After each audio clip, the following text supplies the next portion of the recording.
દીકરા પાસે પણ સારી વાત હોય તો બાપાએ સાંભળવી જોઈએ, દીકરા પાસે સારી વાત હોય તો માતાએ પણ સાંભળવી જોઈએ. અરે બાલાદપી સુભાષિતમ, બાળકની પાસેથી પણ સારી વાત લેવી જોઈએ. આ આપણી સનાતન ધર્મની વાત છે. જેની પાસે સારી વાત છે, જેની પાસે સારો વિચાર છે, એ આમ છે ને તેમ છે ને હજી તો નાનકડા છે ને, એ કંઈ ન હોય. તમને મતલબ કે જેને પોતાની પર્સનાલિટી ડેવલપ કરવી ગમતી હોય એવો માણસ જ્યાંથી મળે ત્યાંથી પણ સારી વાતને જરૂર લઈ લે. અહીંયા માં છે પણ અહંકારમાં નથી બેઠા. દીકરાને એ ખબર છે કે દીકરો થઈને આવ્યા છે, દીકરો નથી, ભગવાન છે. અને એવા પરમાત્માને શરણે ગઈ માં. અને કપિલ મુનિ કહે છે, માં કેવળ અને કેવળ આધ્યાત્મિક યોગ જ છે જે આપણને સૌને આ સંસારના તાપથી બચાવશે. આધ્યાત્મિક યોગ કેને કહેવાય? અત્યંતો પરતિર્યત્ર દુઃખસ્ય ચ સુખસ્ય ચ. 13મો શ્લોક. હવે 25મા અધ્યાયમાં જ રહેજે. હા, અત્યંત ઉપરતી એટલે કે ન સુખ ન દુઃખ. એક એવી પરિસ્થિતિ પણ હોય, ચાર છે, યા સુખ હોય યા દુઃખ હોય, બે ભેગાય હોય. અને એક એવું હોય કે બેમાંથી એકેય ન હોય. આવી પરિસ્થિતિ પણ હોય છે. અને એ પરિસ્થિતિ વગર આધ્યાત્મિકતા આવતી નથી. એટલે કે સંસારની અંદર તો ગમે એવા નાટક ચાલતા હોય પણ આના ઉપર અસર ન કરે.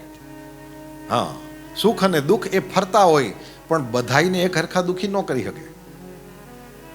સીતાજીને રામજીના વિયોગનું દુઃખ છે, લંકામાં બેસવાનું કોઈ દુઃખ ન હોય, રાવણનો ડર ન હોય માને.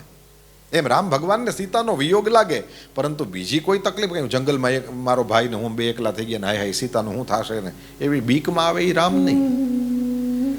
પણ પ્રાણ પ્યારી સીતા છે એ મારાથી દૂર થઈ, એના હિસાબે રઘુનાથજીની આંખમાંથી આંસુડા છે કે મને પ્રેમ કરનારું કોક. અને એ તે એવી ગડબડ થઈ ગઈ કે એ ઓળખી ન હોય ગઈ કે આ રાક્ષસ છે અને સાધુ થઈને આવ્યો. એટલી ભોળી છે કે એ રાક્ષસને પણ સાધુ સમજી લીધો અને એવડી મોટી ભૂલ કરી બેઠી કે એનું અપહરણ થઈ ગયું. રામને એના ભોળપણના હિસાબે, જે પ્રેમ છે એના હિસાબે આંખમાં આંસુડા છે. બીક, રાક્ષસની બીક હોય રામને.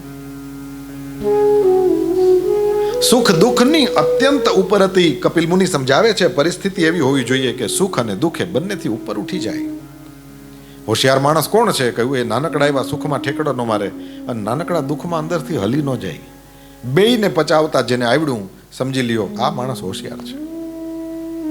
સુખ પણ પચાવવાનું હોય છે, દુઃખ પણ પચાવવાનું હોય છે. ખાલી પચાવવાનું જ નથી હોતું, એનો સદુપયોગ પણ કરવાનો હોય.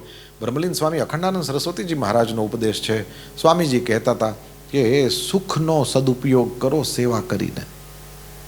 તમારી પાસે જે વધારે પડતું છે સેવા કરો. સુખનો સદુપયોગ કરો સેવા કરીને, દુઃખનો સદુપયોગ કરો સ્મરણ કરીને. દુઃખનો પણ સદુપયોગ છે. જ્યારે આપણે મુશ્કેલીમાં હોઈએ ત્યારે તમે માળા આ કોરોના હતો એ સમયે જો પોતાનું કોઈ સ્વજન હોસ્પિટલમાં હોય તો કોઈને કહેવું પડતું હતું કે માળા કરો, એમ આમ જરાક દિલથી કરજો. નહીં, એ થાવા જ મંડે. પરમાત્મા શ્રી હરિનું સ્મરણ એવે સમયે દિલથી થવા જ મંડે. એમાં કઈ ઓલું એ જે હૃદયથી જે સ્મરણ છે એ દુઃખનો સદુપયોગ છે. સુખનો સદુપયોગ છે સેવા કરો. સુખ દુઃખથી ઉપર ઉઠી જાય. કપિલ મુનિ કહે છે એના કરતા શ્રેષ્ઠ બીજી કોઈ પરિસ્થિતિ નથી. દેવી સમસ્ત રીતે નિપુણ એવા ઋષિમુનિઓએ જે કહ્યો છે, ઋષિમુનિઓને જે મેં કહ્યો છે એવો આ ભક્તિ યોગ એ હું તમારી સામે રાખું છું. માં, આ મન જ છે જે મને ને તને બાંધે અથવા છોડાવે. માં, જો ગુણોમાં બંધાય તો આ મન મને ને તને બાંધે, અને જો ભગવાનમાં લાગે તો આનું આ મન આપણને છોડાવે. ભગવાનમાં લાગેલું મન એ દુઃખ અને સુખ બેયથી ઉપર ઉઠે છે. પછી ત્યાં અહંકાર નથી હોતું, મમતા નથી હોતી, અભિમાન નથી હોતું, અને એના કારણે થઈને કામ, લોભ વગેરે મળ પણ નથી હોતા. અને એવું મન એ સમ થઈ જાય છે. માં, ભગવાન અવસર આપે તો એવા વ્યક્તિએ હંમેશને માટે થઈને સત્સંગ કરવો જોઈએ, સજ્જનોનો સંગ કરવો જોઈએ. અને આ સંગ એવો છે કે એ જો સાધુની સાથે કરવામાં આવે, કોઈ સંતની સાથે કરવામાં આવે તો એ 100% મોક્ષના દ્વારને ખોલી દે. કોઈ સંસારીની સાથે મારો તમારો સંબંધ થયો એટલે સમજવાનું એ સંસારનું દ્વાર ખોલશે. પણ જો કોઈ સાધુ સાથે સંગ થયો તો સમજી લેવાનું કે આ મોક્ષનું દ્વાર ખોલશે. સાધુ કોણ? ત્યારે કપિલ મુનિ સમજાવે છે, તિતિક્ષવઃ કારુણિકાઃ સુહૃદઃ સર્વદેહિનામ. સહન કરનારા છે, કરુણા કરનારા છે, સૌના મિત્ર છે, એનો કોઈ શત્રુ ઉત્પન્ન થયો જ નથી, અત્યંત શાંત છે. આવા સાધુડા એ સાધુઓનું પણ ભૂષણ છે. મારી અંદર અનન્ય ભાવથી દ્રઢ ભક્તિ કરતા હોય છે. મારા માટે થઈને એ લોકો કર્મોનો ત્યાગ, સ્વજનોનો ત્યાગ, બાંધવોનો પણ ત્યાગ કરે છે. મારા આશ્રયે રહેતા હોય છે. કથા સાંભળીને અત્યંત આનંદમાં આવી જાય. એ કથા કહે પણ ખરા અને સાંભળે પણ ખરા. માં, જે આવા લોકો હોય છે, તપંતે વિવિધાસ્તાપા ન એતાન. આવા સાધુઓને વિવિધ પ્રકારના દુઃખ એના જીવનમાં આવે ખરા, પણ એને દુઃખી કરી શકે નહીં. દેવી, સમસ્ત પ્રકારની આસક્તિઓથી છૂટેલા એવા આ સાધુઓ હોય છે. તમારે એની સાથે સંગ કરવો જોઈએ. સતામ પ્રસંગાન મમ વીર્ય સંવિદો ભવંતિ હૃત્કર્ણ રસાયના કથા તજ્જોષણાદાશ્વપવર્ગવર્ત્મની શ્રદ્ધારતિર્ભક્તિરનુક્રમિષ્યતિ. માં, સંતોની પાસે બેસશો તો મારા પરાક્રમથી ભરેલી એવી હૃદયને ને કાનને રસાયણ રૂપ કથાઓ થશે. તજ્જોષણાદ, આ જોશ પ્રીતિ સેવન યોહો છે, એટલે કે એનું સેવન કરશો તો, જો મારી કથાઓનું સેવન કરશો તો અપવર્ગ વર્તમની, જે મોક્ષનો માર્ગ છે એના ઉપર શ્રદ્ધા થશે. મોક્ષના માર્ગ ઉપર શ્રદ્ધા જેની બની, એને મારા માટે થઈને રતિ એટલે કે પ્રેમ થશે. અને એક સમય આવશે કે એને ભક્તિની પ્રાપ્તિ થશે. ભગવાન ભક્તિને જ વશ છે, પરમાત્મા ભક્તિને વશ છે. આ પરમાત્મા પ્રાપ્ત થઈ જશે. આવી રીતના સુંદર ભક્તિના લક્ષણો બતાવ્યા. સાંખ્યની રીતથી સૃષ્ટિનું વર્ણન કર્યું છે, પ્રકૃતિ પુરુષનો વિવેક બતાવ્યો, અને એમ કરીને મોક્ષ કેવી રીતે પ્રાપ્ત થાય એ બતાવ્યું. યોગના લક્ષણો અને એના દ્વારા સ્વરૂપનું જ્ઞાનનું વર્ણન બતાવ્યું છે. ભક્તિનું રહસ્ય બતાવ્યું શ્રી કપિલ મુનિએ, અને એ બાદ કાલનો પ્રભાવ કેવો હોય છે એની ચર્ચા કરી. જીવની નરકમાં રહેલી સ્થિતિની ચર્ચા. પાપ પુણ્ય દ્વારા જીવ જે માતાના ગર્ભમાંથી એ જન્મે અને મનુષ્ય અવતાર લઈને આવે, એવે સમયે ભગવાનને પ્રાર્થના કરતો હોય છે કે હું બહાર નીકળીશ પછી તને કોઈ દિવસ ભૂલીશ નહીં. એ સ્તુતિ કેવી રીતના કરે એની ચર્ચા છે. અને બાલ્ય વગેરે અવસ્થામાં જે ક્લેશ થતા હોય એની ચર્ચા છે. જ્યારે માણસ મરે ત્યારે બેમાંથી એક ગતિ, યા તો એ ધુમાડાવાળો માર્ગ એટલે કે એ અપ્રકાશિત અથવા તો અંધારાવાળો માર્ગ એનાથી જાય, અથવા પ્રકાશમાન માર્ગ જાય, એના દ્વારા જાય. એ બેમાંથી એક ગતિ કેવી રીતના થાય એની ચર્ચા છે. કર્મની અંદર બહુ ફસાણા હોય એની નિંદા કરી છે, અને ભક્તિયોગનો ઉત્કર્ષ ભગવાને ફરી એકવાર કર્યો છે. ભગવાને દિવ્ય ઉપદેશ આપ્યો, એના કારણે થઈને દેવહૂતિ માતાની મુક્તિ થઈ છે. માને જ્યાં સિદ્ધિ મળી એ સ્થાનનું નામ સિદ્ધપુર છે. ઉત્તર ગુજરાતમાં પાટણથી આગળ જાશો તો ત્યાં તમને આ સિદ્ધપુર મળશે. કથા સંભળાવી, ત્રીજા સ્કંદને વિરામ આપ્યો છે. ધર્મ પ્રકરણ બતાવ્યું, એના દ્વારા દક્ષના યજ્ઞની ચર્ચા છે. ભગવાન ભોળાનાથનું અપમાન કરવા ગયો હતો દક્ષ, અને એને સીધો કર્યો. અને પરમાત્માએ પણ સમજાવ્યો છે કે બ્રહ્મા, વિષ્ણુ, મહેશ એ દેખાય ત્રણ, એના રૂપ પણ ત્રણ, એ ત્રણેયના કામ પણ જુદા જુદા, પરંતુ એ દેખાતા ત્રણ હકીકતમાં એક જ છે. પરમાત્મા શ્રી હરિ કહો કે બ્રહ્માજી કહો કે શ્રી ભગવાન મહાદેવ કહો, આ ત્રણ નામ જ છે, રૂપ જ છે, પરંતુ આની વચ્ચે ભેદ ન કરશો. બ્રહ્માને કોઈ માનતું હોય, એની ભક્તિ કરતું હોય, તો એના ગુરુ થોડા એને કંઠી બાંધે ત્યારે એમ કે હવે તને વિષ્ણુની ને શિવની નિંદા કરવાનું લાયસન્સ. એવી રીતના શંકર ભગવાનની કોઈ ભક્તિ કરતો હોય તો વિષ્ણુની નિંદાનું લાયસન્સ થોડું મળે છે. એવી રીતે કોઈક વૈષ્ણવ હોય તો એ શંકરનું નામ ન લેવાય ને એનું આમ ન કરાય ને, એવું થોડું કે એના ગુરુ શીખાડે. કોઈ ભગવાનની નિંદા કરવાનું કોઈ પોતાના ચેલાને શીખાડે નહીં. ત્રણેય દેવતાઓને એક જ સમજવા જોઈએ, આવો ઉપદેશ આ ધર્મ પ્રકરણ દ્વારા આપ્યો છે. ઉત્તાનપાદ રાજા છે. આ રાજા એ મનુ મહારાજનો મોટો દીકરો છે. ગોસ્વામી તુલસીદાસજીએ રામાયણમાં આને પણ યાદ કર્યો છે.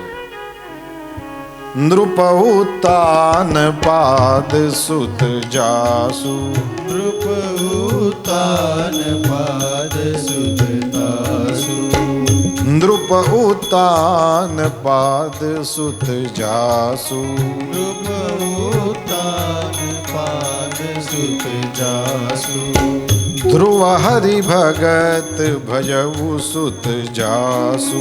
ધ્રુવ હરિ ભગત ભયવું સુત જાસુ. ધ્રુવ હરિ ભગત ભજવું સુત જાસુ. ધ્રુવ હરિ ભગત ભયવું સુત જાસુ. શ્રી હરિનો ભક્ત ધ્રુવ જેનો દીકરો એવો ઉત્તાનપાદ એ મનુ મહારાજનો દીકરો છે. સુરુચિ સુનીતિ બે રાણીઓ છે. સુનીતિનો દીકરો ધ્રુવ અને સુરુચિનો દીકરો એનું નામ ઉત્તમ છે. ઉત્તમને ખોળામાં લઈને બેઠો તો રમાડતો તો ત્યારે ધ્રુવ ત્યાં આવે છે. કથા જાણીતી છે, બહુ વિસ્તાર નથી કરતો. એ ધ્રુવ જ્યારે આવ્યો ત્યારે ધ્રુવ એના બાપાના ખોળામાં બેસવાની ઈચ્છા કરે. બાપા તો લેવા ગયા, પણ પેલી બીજી જે સુરુચિ એ ઉભેલી એણે આંખ્યું કાઢી અને ખોળામાં પોતાના પેટના દીકરાને પણ ના લેવા દીધો. હવે છોકરાઓને એવું કંઈ ના હોય, તમે ધોલ મારી હોય તો થોડીક વારમાં પાછા એ તમારા ખોળામાં આવીને બેસે. પણ ઓલી સુરુચિ એમ બોલી કે તારે તારા બાપાના ખોળામાં બેસવું હોય તો મારા પેટે જન્મ લેવો પડે તો થાય. તું બીજી સ્ત્રીના પેટે જન્મેલો. હવે નાના છોકરાઓને આવું એના કાનમાં નાખવું એટલે કઈ જાતની હે ને? ગમે તેવું હોય પણ કોઈ નાના બાળકોના ચિત્તમાં આવી ચીજો ન ખાય નહીં. નહીં તો જે દિવસે સત્ય સામે આવશે ને તો ફોટાય નહીં રાખે કે આ અમને બધાડતા હતા. એટલા માટે થઈને જે સત્ય હોય, જે જેમ હોય એમ કેવું, એમાં વાંધો નહીં, પરંતુ ખોટું કોકના મનમાં ભરાવવું ખરાબ કહેવાય.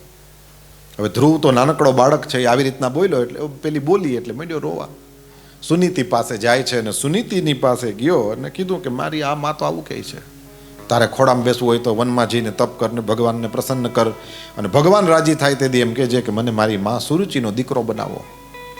સુનીતિ કે એ બરાબર કહે છે. આપણને એમ લાગે ને બરાબર બોલી હતી. નહીં, સુનીતિ બહુ હોશિયાર બાઈ. આમે દુઃખી હોય હોશિયાર જ હોય. આ તો એનો ટાઈમ ન હોય, બાકી સમજણ એને આપી હોય ભગવાને.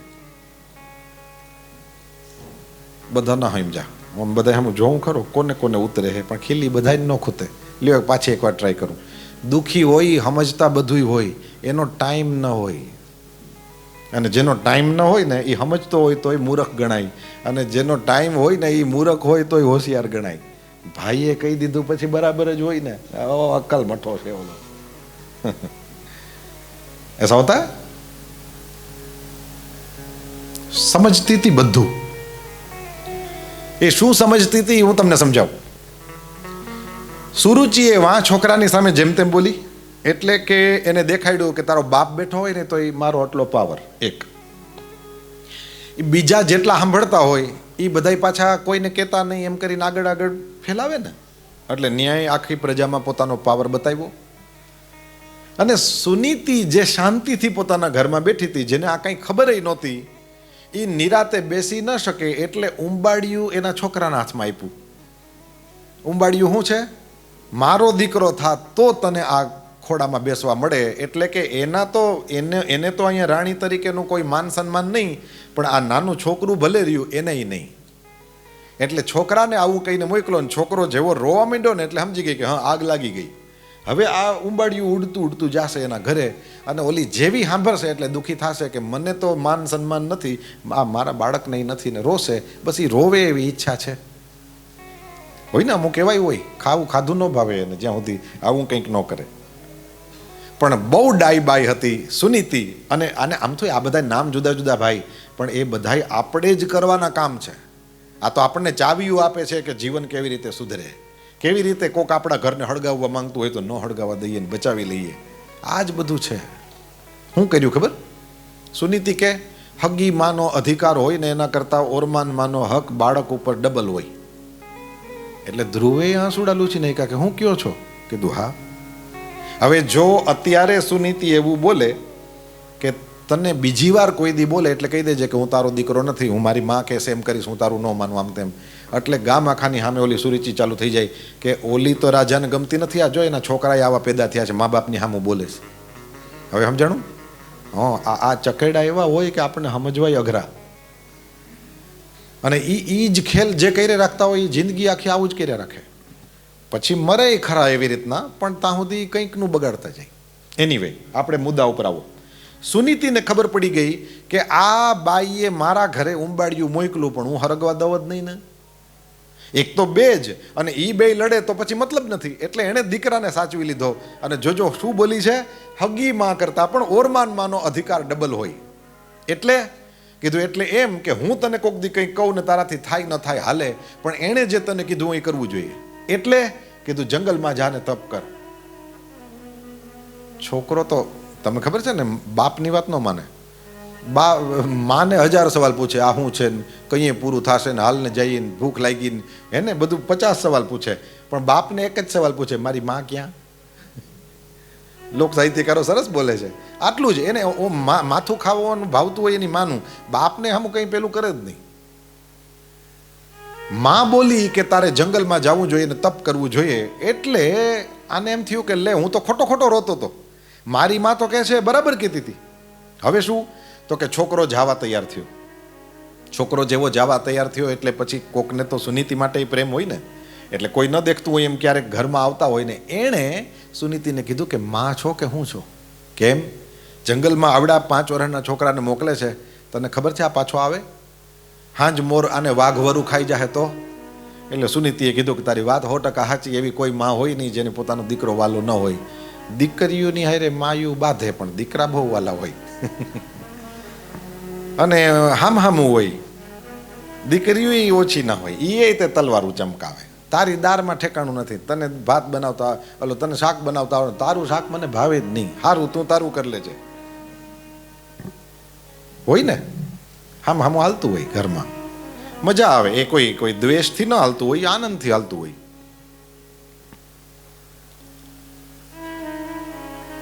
હું માં છું અને મને મારો દીકરો વહાલો છે, તો કેમ મોકલે છે જંગલમાં? આ હાંજ મોર તારું છોકરું ફાડી ખાહે વાઘોરું, તો એ શું થશે?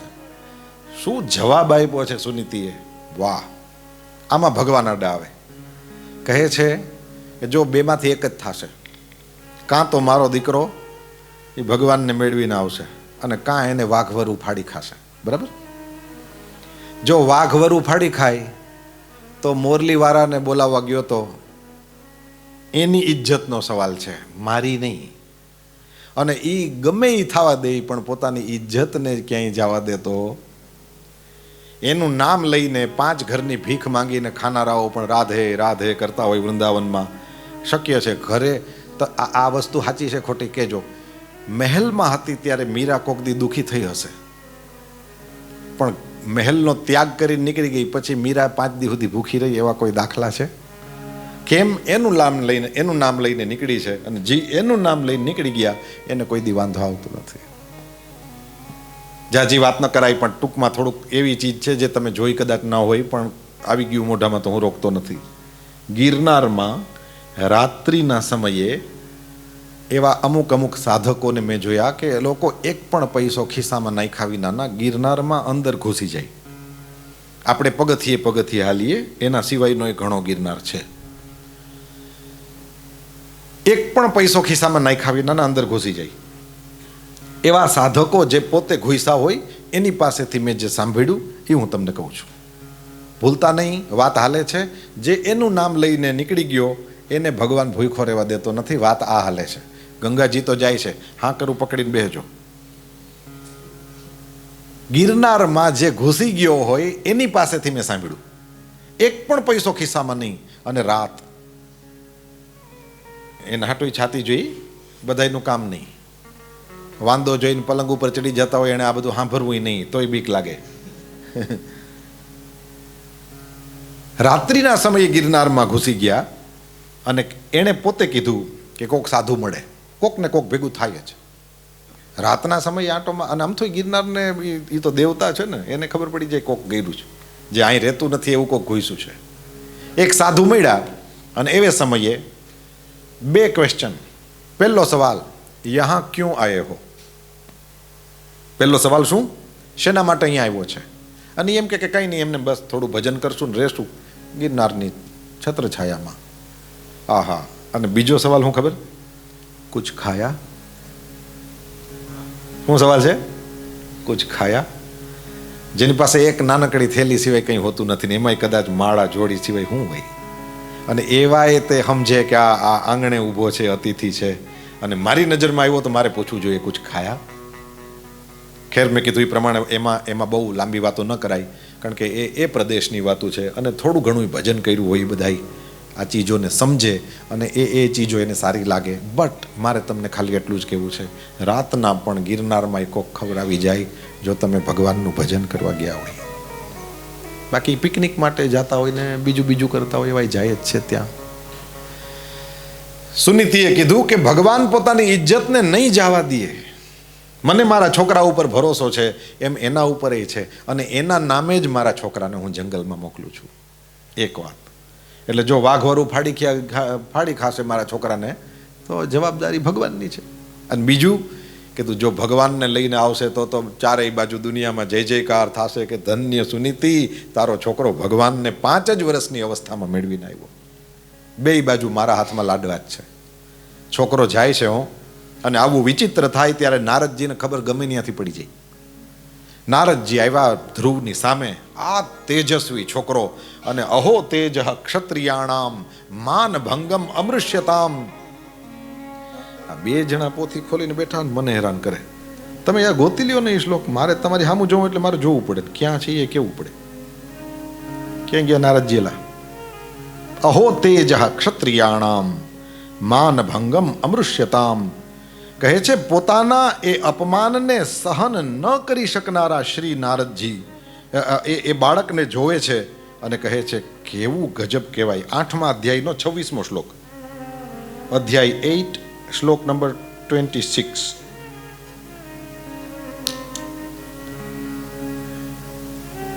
કેવો ગજબનો છે. અપમાન સહન નથી કરી શકતો, છે નાનો પણ ક્ષત્રિયનો બચ્ચો છે, અને ક્ષત્રિયનો બચ્ચો હોય કોઈ દી અપમાન સહન કરી શકે નહીં. નારદજી બહુ રાજી થયા જોઈને. નારદજીએ રોયકો, થોડીક વાર વાતુચીતું કરી, કઈ બાજુ આમ તેમ.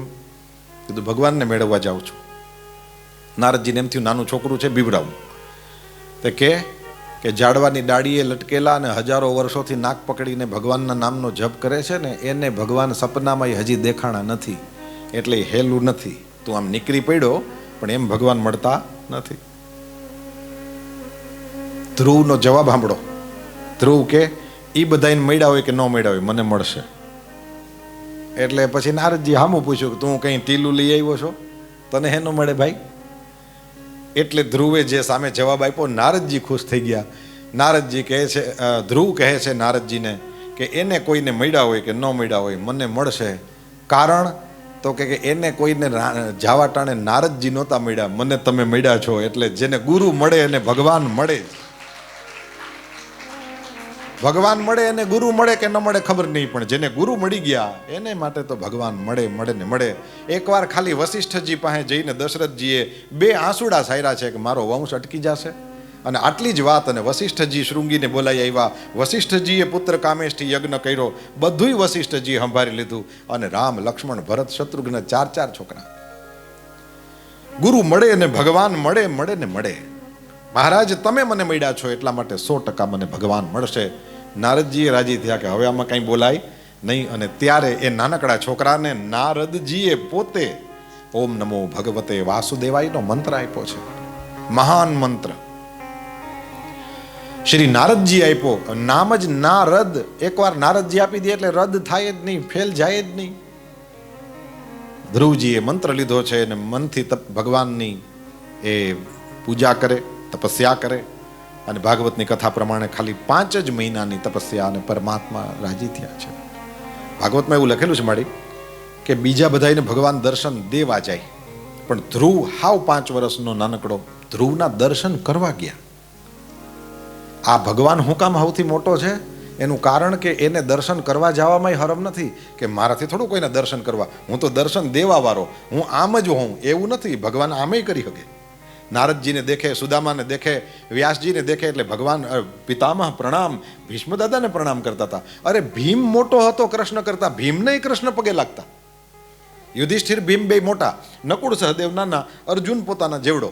એટલે એ ત્રણેયની હારે અલગ અલગ વ્યવહાર હતો. ઓલા 2 ભાઈઓ નકુળ સહદેવ પગે લાગે કૃષ્ણને, અર્જુનને ભેટે કૃષ્ણ, અને યુધિષ્ઠિરને તો કૃષ્ણ પગે લાગે, ભીમ નહીં લાગતા. તો આને બધું આવડે, બધું જ આવડે. પરમાત્મા શ્રી હરિ. અને એ તો આપણે ઉદાહરણોમાં વહીએ જઈએ ને, કથાનો ક્રમ આગળ હલાવવો મને અઘરો થઈ પડે. તમે હંમેશા જોજો, જે ઝાડવું એના મૂળિયા અંદર ન જાય અને હાઈટ વધે, બહુ ખરાબ. સમજાણું ગયું માથા ઉપરથી? પાછી ટ્રાય કરીએ. જે ઝાડવાના મૂળ અંદર ન જાય અને હાઈટ વધે, બહુ ખરાબ. જરાક એવો વાવડો અને જમીન દોસ્ત. પણ મૂળિયા જેમ અંદર જાય અને પછી હાઈટ આવે, કંઈ વાંધો નહીં, કારણ કે હવે એ પવનથી પડે નહીં. અને એનું કારણ પકડી રાખવાવાળા મૂળિયા છે, જે ચારેય દિશામાં ફેલાયેલા છે. એમ ભગવાન, એની પ્રતિષ્ઠા એવી થઈ કે આજ 5000 વર્ષ પછી આના આપણે આમ થનગનીએ છીએ કે કાલ કૃષ્ણ જન્મ નંદ ભયો થાય અને જન્માષ્ટમીનો આપણે બધા ઉત્સવ મનાવીએ. મારું તો હમણાં આજે ધ્યાન પડ્યું, આપણે કથા પૂરી થાય ત્યારે ઇન્ડિયામાં લગભગ 12 વાગી જ ગયા હોય છે. આપણે ઇન્ડિયાના ટાઈમે થશે. બહુ સરસ. 5000 વર્ષ પછી પણ ભગવાનના જન્મદિવસ માટે આપણે એટલા થનગનીએ છીએ કે ગામના ગામ સજાવીએ છીએ. આપણા પોતાના બર્થડેમાં આટલું નથી કરતા આપણે, પણ પરમાત્માના જન્મદિવસ માટે થઈને આટલું કરીએ છીએ. વાત કંઈક તો હોય છે ને, એમને એમ તો ના હોય. ભગવાનને બધું જ આવડે, ભગવાન બધું જ કરી શકે. આ એટલા માટે 5000 વર્ષ પછી પણ પૂજાય છે કે આ હાઈટ એમને એમ નથી આવી, મૂળિયા એવા જોરદાર છે. મૂળિયા એટલા બધા અંદર ઘૂસેલા છે કે રથનો સારથી થવામાં શરમ ન આવે. દોસ્તારૂને માખણ ખવડાવવા હાટું ચોર્યું કરવા દોડ્યો જાય અને એ 5 પતિઓ નીચી મુંડી કરીને બેઠા હોય એવે સમયે દ્રૌપદીને લુગડા એ દેવા માટે થઈને દોડ્યો જાય અને એને વાર ન લાગે. કૃષ્ણ કનૈયો સૌનો છે અને એ સૌની સાથે સંબંધ નિભાવે છે. એટલે દર્શન દેવા જ જાય એવું ન હોય, એની હારે જેનો જેવો સંબંધ દર્શન કરવાય જાય. કદાચ કોઈ પ્રશ્ન પૂછી શકે કે તપસ્યા કરનારા તો ઘણા બધા થયા, એના દર્શન, આ પ્રહલાદ જ નાનકડો હતો, પ્રહલાદના દર્શન કરવા ગયા એવું તો નથી આવતું નરસિંહ ભગવાનમાં. પ્રહલાદ 5 જ વર્ષનો હતો એવું છે, પણ આના દર્શન કરવા ગયા. આનું કારણ હું? પહેલી અને મહત્વની વસ્તુ છે એ છે, નાનકડું બાળક જ્યારે ભગવાનની ઉપર તપ કરે એટલે ભગવાનને ભાર લાગે. કેવી રીતે સમજો? જે હાવ નવરું માણસ હોય એ 2-5 કલાક રોજની માળા ફેરવે ને તો ભગવાનને ભાર ન લાગે. પણ જે બહુ જ વ્યસ્ત હોય એવો માણસ થોડોક ટાઈમ કાઢીને ભગવાનની સામે બેસે ત્યારે ભગવાનને એમ થાય કે આનો ટાઈમ મહત્વનો છે. જે લાખોપતિ છે એ કદાચ 1000 રૂપિયાનું દાન કરે તો ભગવાનને ભાર ન લાગે. એને ખબર છે 99,000 રાખ્યા છે અને 1000 જ આપ્યો છે. પણ મજૂરી કરીને હાંજ પડે 50-100 રૂપિયા કમાતો હોય એવો માણસ પણ કૃષ્ણ જન્મ થયો છે, પાયણામાં મારે કંઈક મૂકવું જોઈએ એમ કરીને 5 રૂપિયા મૂકે ને તો 100માંથી 5 રૂપિયા મૂક્યા છે. ભગવાનને ભાર લાગે કે બાપા તું રહેવા દે, તું ના મૂક, કારણ કે તું તારી ટોટલ વેલ્થના કેટલા % મૂકે છે અને ઓલો કેટલા મૂકે છે. તમે ફિગર જુઓ તો આના માત્ર 5 રૂપિયા અને ઓલાના 1000 રૂપિયા છે, પણ તમે પર્સન્ટેજ જુઓ તો ભગવાનને ભાર લાગે આ 100 રૂપિયામાંથી 5 કે મૂકવું જોઈએ, ન લેવાય. આ જે ચીજ છે ને એ ધર્મ છે. એકવાર મહાવીર સ્વામીની જયંતિ હતી ને એવે સમયે 2 જણા જૈન લોકો એ પેલા જે ભિક્ષુકો હોય એને કંઈ ખાવાનું દેવા નીકળ્યા. સોશિયલ મીડિયામાં બધી રીલ બહુ આવે ને, એટલે એમાંથી એક જોયેલી રીલ તમને કહું છું. એ મહાવીર જયંતિ છે એટલે એ ફૂડ એ બધું પેલું ડિસ્ટ્રીબ્યુટ કરવા માટે જે નીકળ્યા. એક ભિક્ષુકને એમણે ગાડી ઊભી રાખીને બોલાવ્યો અને એને એમ કીધું કે અમારે ખાવાનું દેવાનું છે, તો તમે જમી લીધું? નહીંતર આપીએ. તો ખાવાનું લીધું. પછી કે અમારા મહાવીર સ્વામીની જયંતિ છે એટલે અમે 2-5 રૂપિયા પણ બધાને દક્ષિણામાં પણ આપીએ છીએ, 100 રૂપિયા તમને આપીએ. બરાબર? તો ખાવાનું મળ્યું ને એટલે ઓલો કે હવે ન લેવાય, 100 રૂપિયા ન લેવાય એમ કે છે. એની ઉપરના પૈસા ન લેવાય. એટલે આ લોકોએ કીધું કે ના, ખુશીથી આપીએ છીએ, લઈ લો. કીધું ના ના, ખાવાનું થઈ ગયું ને, હવે આ હું ન લઉં તો તમે બીજાને કોકને ખવડાવી શકશો ને, ન લેવાય.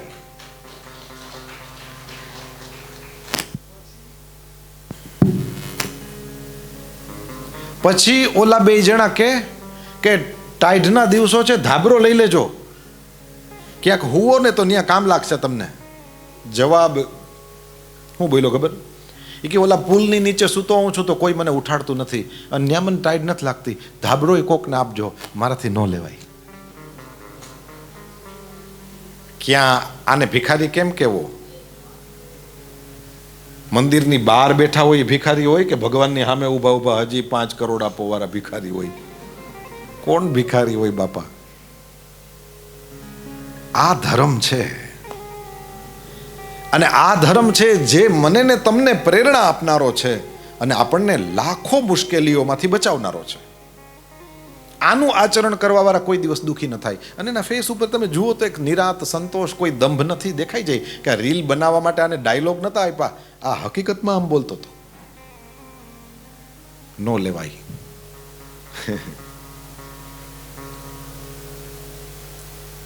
આવા માણસો છે જે ભગવાનની માથે ભાર નાખે છે. 100 રૂપિયા કમાણો છે ને નંદભાઈઓ હોય તે દિવસે એમ ખાલી હાથે પ્રસાદી ન લેવાય, 2-5 રૂપિયા મૂકવા પડે. છૂટો રૂપિયો નથી એટલે શું થાય, પણ 5 મૂકી દઉં એમ કરીને 100 માંથી 5 મૂકી દેનારા ભગવાનને ભાર લાગે. એમ આપણે નિવૃત્ત થઈ ગયા હોઈએ ને 3 કલાક ભગવાનની પૂજા કરીએ, મોટી વાત નથી. પણ નાનો બચ્ચો જેને આવી કંઈ ખબર ન પડતી હોય, અને એવો દીકરો, અને કથા ખબર હશે ને ફોટો જોયો હશે, ધ્રુવ એક પગે ઊભો ઊભો તપ કરે છે, ભગવાનને ભાર લાગે. એટલે પણ ભગવાન દોડીને આવ્યા છે ને દર્શન દીધા છે. ધ્રુવજીની સામે ઊભા, ધ્રુવ આંખો ખોલતો નથી, દર્શન કરે ભગવાનના. ભગવાન શ્રી હરિ વિચાર કરે કે આંખો ખોલે તો સારું, એટલે ધ્રુવજીને જોવે છે પરમાત્મા. અને પછી હૃદયની અંદર ભગવાનના સ્વરૂપના જે દર્શન થતા હતા એ અલોપ થયા. જેવા ભગવાન નથી દેખાતા એટલે હવે ધ્રુવજીની આંખો ખોલી જોયું તો જે દિલમાં હતા એ જ સામે ઊભા છે. લાકડી પડે એમ પડ્યો છે, ભગવાનની સ્તુતિ કરી છે. ભગવાને 36,000 વર્ષનું રાજ્ય આપ્યું છે. અને પરમાત્મા શ્રી હરિ ધ્રુવની માથે હાથ મૂકીને વિદાય થયા. ધ્રુવજીએ બાપના ખોડામાં નહીં, બાપને હટાવીને ન્યા બેસવાનું. દેતા હૈ તો છપ્પર ભાડ કે દેતા હૈ. પરમાત્મા શ્રી હરિએ ધ્રુવજી ઉપર કૃપા કરી. એની કથા 11 અધ્યાયની અંદર કામ પ્રકરણ બતાવ્યું છે, પૃથુ મહારાજની કથા. જીવ શિવને બંને જણાને એ માનસરોવરથી ઉડવાનું થાય, અને જીવ છે સંસારમાં ફસાઈને પછી એ શિવના ઉપદેશથી મુક્ત થાય એની ચર્ચા છે. ભગવાન એ જીવની સતત સાથે રહે છે, ક્યારેય પણ એને એકલો મૂકતા નથી, અને એ જીવને પરમાત્મા છોડાવે પણ છે. જેનો હાથ પકડ્યો એને છોડાવ્યા વિનાના રહી નહીં. 5મા સ્કંદની અંદર ઋષભદેવ ભગવાનની પહેલા કથા, પ્રિયવ્રત મહારાજ અને એના વંશની ચર્ચા છે. અને એ પછી ઋષભદેવ ભગવાન, અને પછી જડભરતની વાત આવે. આ જડભરત એ ભગવાનનો મહાન ભક્ત થયો છે. પછી તો અલગ અલગ પ્રકારના દ્વીપો, નદીઓ, પર્વતો, અને આ બધું વર્ણન તમે વાંચો તો એવું લાગે લાઈક આમ જિયોગ્રાફી ના હોય. નદીઓના નામ, પર્વતોના નામ, સૂર્ય ચંદ્રનું, અને પેલો કયો ગ્રહ કેટલો દૂર છે, ને શિશુમાર ચક્ર કેનું નામ, ને આ ધ્રુવલોક જેની અંદર ધ્રુવજી બેઠા છે એ કેવો છે, ને આ બધું વર્ણન આવે. હવે આપણને એમ થાય કે આ પરીક્ષિત રાજાને હમણાં મરી જવાનું છે ને આને જિયોગ્રાફી ભણાવવા બેઠા સુખદેવજી. એમ નથી. તો શું છે, મારા ગુરુદેવ ભગવાન પૂજ્યભાઈ શ્રી સમજાવે છે, આનો મતલબ એ છે કે સમસ્ત સ્થાનમાં ભગવાન છે, અને બધા સમયમાં પણ ભગવાન છે. કોઈ સમય એવો નહીં જેમાં ભગવાન નહીં, અને કોઈ જગ્યા એવી નહીં કે જેમાં ભગવાન નહીં. બધે બેઠેલા ભગવાનના નામ છે. નરકનું વર્ણન પણ કરવામાં આવ્યું છે. અને એ બાદ નરકનું વર્ણન સાંભળતા રાજા પરીક્ષિતને ડર લાગ્યો છે. જેવો રાજા પરીક્ષિતને ડર લાગ્યો છે, રાજા પૂછે છે, મહારાજ પાપ થયા હોય ને નરકમાં પણ ન જવું હોય તો? સુખદેવજી મહારાજે કીધું, કેમ? કીધું, આ ઋષિના ગળામાં સર્પ પહેરાવીને આવ્યો છું એટલે મને ડર લાગે નરકનો. સુખદેવજી મહારાજે કીધું, 2 ઉપાય છે. એક ઉપાય પ્રાયશ્ચિત કરો, બીજો ઉપાય પશ્ચાતાપ કરો. પ્રાયશ્ચિત હોય, આપણે 11 ને એ બધા વ્રત કરીએ એ પ્રાયશ્ચિત કહેવાય. અલગ અલગ પ્રકારના પ્રાયશ્ચિત છે. અમુક પ્રકારના પ્રાયશ્ચિત એવા અઘરા છે, એકમને દી 1 કોળિયો અન્ન ખાવાનું, બીજને દી 2 કોળિયા, ત્રીજને દી 3 કોળિયા, એમ કરીને પૂનમને દિવસે 15, ને પછી પાછા રિવર્સમાં આવો, અમાસને દી અપવાસ. 1 કોળિયો અન્ન, 2 કોળિયા, એવા મહાપાપ કર્યા હોય એ લોકોને માટે થઈને. અને તમને સાંભળીને ભલે નવાઈ લાગે, એવું વ્રત થાતું મેં જોયું છે. હાજી, ખાલી 1 જ કોળિયો 24 કલાક, બીજને દી માત્ર 2 કોળિયા, ગણીને 2 કોળિયા, કેવું ગજબનું ચાંદ્રાયણ કહેવાય, આવા તપ પણ થાય છે. એનાથી અઘરા તપ પણ છે, પણ એનું વર્ણન નહીં, મારે આપને ખાલી એટલું કહેવું છે, એ પ્રાયશ્ચિત કહેવાય. અને એક પ્રાયશ્ચિત તો એવું છે, અમે ભૂલ્યા વિના બધે કહીએ જ છીએ. એ એવું છે કે આપણા જેટલા જ વજનની સોનાની મૂર્તિ બનાવવાની. ઘણા સ્માર્ટ માણસો પણ બેઠા છે, અને પછી બ્રાહ્મણને જોઈને બીજા કેને દેવાના? કેમ તમે હસો છો? પાપના પ્રાયશ્ચિતની વાત કરું છું. શાસ્ત્રમાં લખેલું છે, જન્મભર કરેલા પાપનો નાશ, જન્મભર કરેલા પાપનો નાશ થઈ જાય. એટલે જેને પોતાના જન્મભર કરેલા પાપનો નાશ કરવાનો હોય, અમે 8 તારીખ સુધી અહીં છીએ. કદાચ કોઈને મન થતું હોય તો એમ પાપ તમારા જ હશે, અમને શું વાંધો હોય? પણ આમ જેમ તમે બધા હસો છો ને, 25 વર્ષથી આવી જ રીતના મારી સામે જેટલા બેસે છે દેશ વિદેશમાં, બધા આમ ખાલી હી જ કરે, જાણે હું જોક્સ ન કરતો હોઉં. પ્રાયશ્ચિતની વાત છે, પણ કોઈ સાંભળતું નથી, કોઈ સ્વીકારતું નથી, કોઈ હજી કોઈ એવું નીકળ્યું નથી. અચ્છા, પણ હારે આ વાત કરી દેવા જેવી છે એટલે કહી દઈએ. એમ ના માનશો, આવું કોણ કરે? આંધ્રપ્રદેશમાં એક રાજા થયો, 500 વર્ષ પહેલાની વાત, અને એણે આવું કર્યું હતું. પોતાના જેવડી સોનાની મૂર્તિ બનાવી, દાનમાં આપી, અને દાનમાં જેણે લીધી એ કોઈ સામાન્ય બ્રાહ્મણ નહીં, સાક્ષાત મહાપ્રભુ વલ્લભાચાર્ય.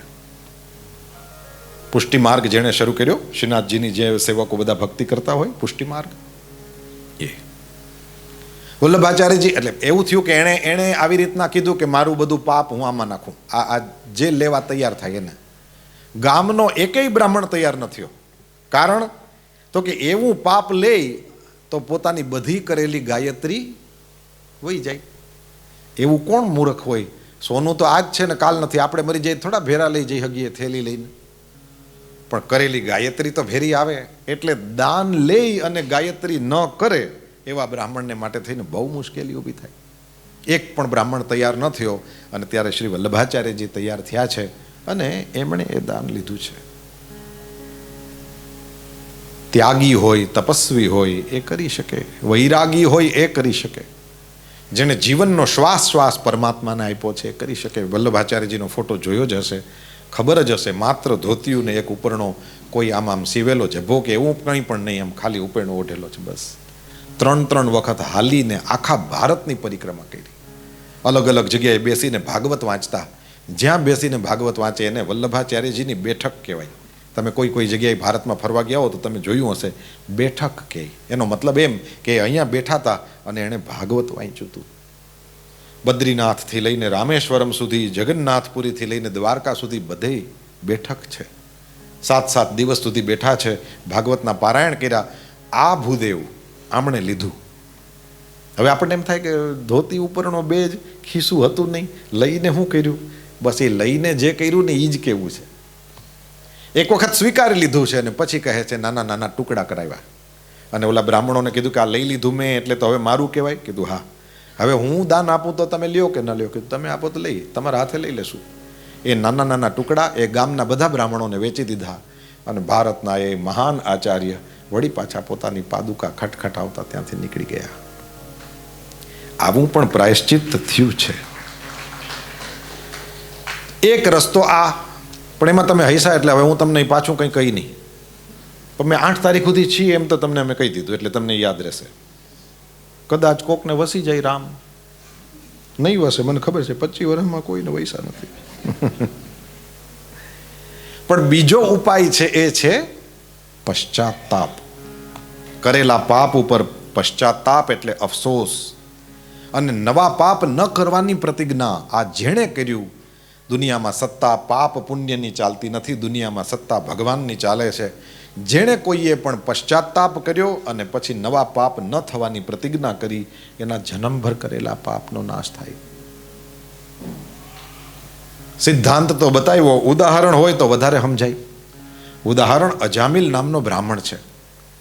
આ માણસ 88 વર્ષની જિંદગી સુધી એ પાપ જ કરતો રહ્યો, અને અંત સમયની અંદર જ્યારે જમના દૂત એ લેવા આવ્યા, એવે સમયે બીક લાગી છે, અને એ ડરને કારણે થઈને ભગવાનનું નામ નારાયણ બોલ્યો. પણ એ નારાયણ ભગવાનને જોઈને નહીં, એ નારાયણ એટલે કે એનો પોતાનો દીકરો. નારાયણ બચાવ એમ બોલવા માંડ્યો છે. એવે સમયે ભગવાનના દૂતો આવે અને એની રક્ષા કરે છે. એટલે ભગવાનના નામમાં એટલી તાકાત છે કે ભગવાનના દર્શન પણ કરાવી દે. ભગવાન શ્રી હરિનું જે નામ લીધું છે એને તો ભગવાનના મતલબ એટલો બધો સહેલો, આના જેવો સહેલો કોઈ રસ્તો જ નથી. કારણ કે જેણે નામ લીધું, કહે છે એણે બધું લઈ લીધું. નામ લિયા ઉન સબ લિયા.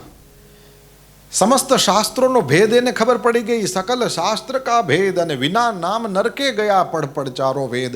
આપણે ત્યાં કહે છે બ્રહ્મલીન સ્વામી અખંડાનંદ સરસ્વતીજી મહારાજનું પણ વાક્ય છે, દુનિયામાં એવો કોઈ મોટો મહાત્મા હજી સુધી થયો જ નથી જેણે ભગવાનનું નામ નથી લીધું અને છતાંય મોટો મહાત્મા થયો હોય.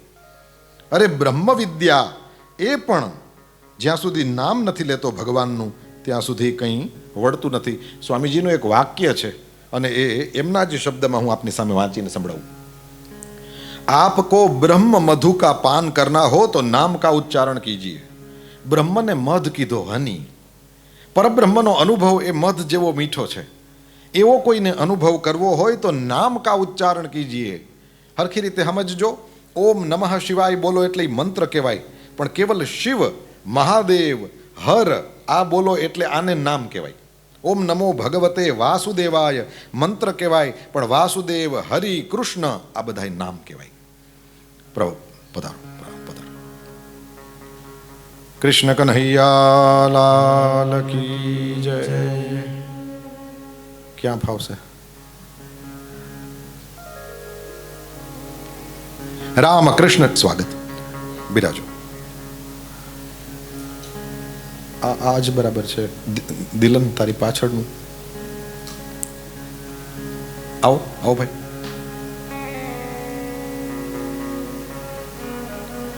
રામ કૃષ્ણ શિવ હરિ આ બધા ભગવાનના નામ કહેવાય. પણ ઓમ નમઃ શિવાય, ઓમ નમો ભગવતે વાસુદેવાય, ઓમ રામ રામાય નમઃ આ બધા મંત્રો કહેવાય. ભગવાનનો નામ લેવામાં કોઈ નિયમની જરૂરત નહીં, પરંતુ જ્યારે મંત્રનો પાઠ કરો એવે સમયે અમુક નિયમો છે. મંત્રમાં માળા જોઈએ, મંત્રની અંદર અમુક દિશામાં બેસો એ છે, નિયમ છે. મંત્રની અંદર તમે સ્નાન વગેરે કરેલું હોવું જોઈએ. આ બધી બાબતો છે. પરંતુ નામ લેવામાં કોઈ પણ પ્રકારનો નિયમ છે જ નહીં. ગોસ્વામી તુલસીદાસજી કહે છે, ભાય કુભાય નખયાલસ ભાય કુભાય નખયાલસ નામ જપત મંગલ દિશી દસ નામ જપત મંગલ દિશી દસ ભાય કુભાય અનખયાલસ ભાય કુભાય અનખયાલસ નામ જપત મંગલ દિશી દસ નામ જપત મંગલ દિશી દસ મંગલ ભવનય મંગલ હારી મંગલ ભવનય મંગલ હારી દ્રવ ઉસો દશરથ અજીર બિહારી દ્રવ ઉસો દશરથ અજીર નામ જપત મંગલ દિશી દસહુ. જે કોઈ વ્યક્તિ પરમાત્માનું નામ બોલે છે, પૂર્વ પશ્ચિમ ઉત્તર દક્ષિણ ઈશાન અગ્નિ નૈઋત્ય વાયવ્ય ઉર્ધ્વ અધઃ 10 દિશાઓમાં મંગલ. ફરીથી યાદ કરી લો. મ ઉપર ટપકું મૂકીએ. મમ એટલે પાપ. એ પાપને જે ગાળી નાખે, જે કરવાથી પાપ ગળી જાય, મંગલ. નામ જપત મંગલ દિશી દસહુ. 10 દિશાઓમાં મંગલ થઈ જાય જે ભગવાનનું નામ જપે. ભગવાનનું કોઈ પણ નામ એ બોલવામાં કોઈ પણ નિયમ નહીં. તમારી આંખો ખુલે એના પહેલાથી, જાગ્યા ત્યારથી જ હરિનામ જપી શકાય.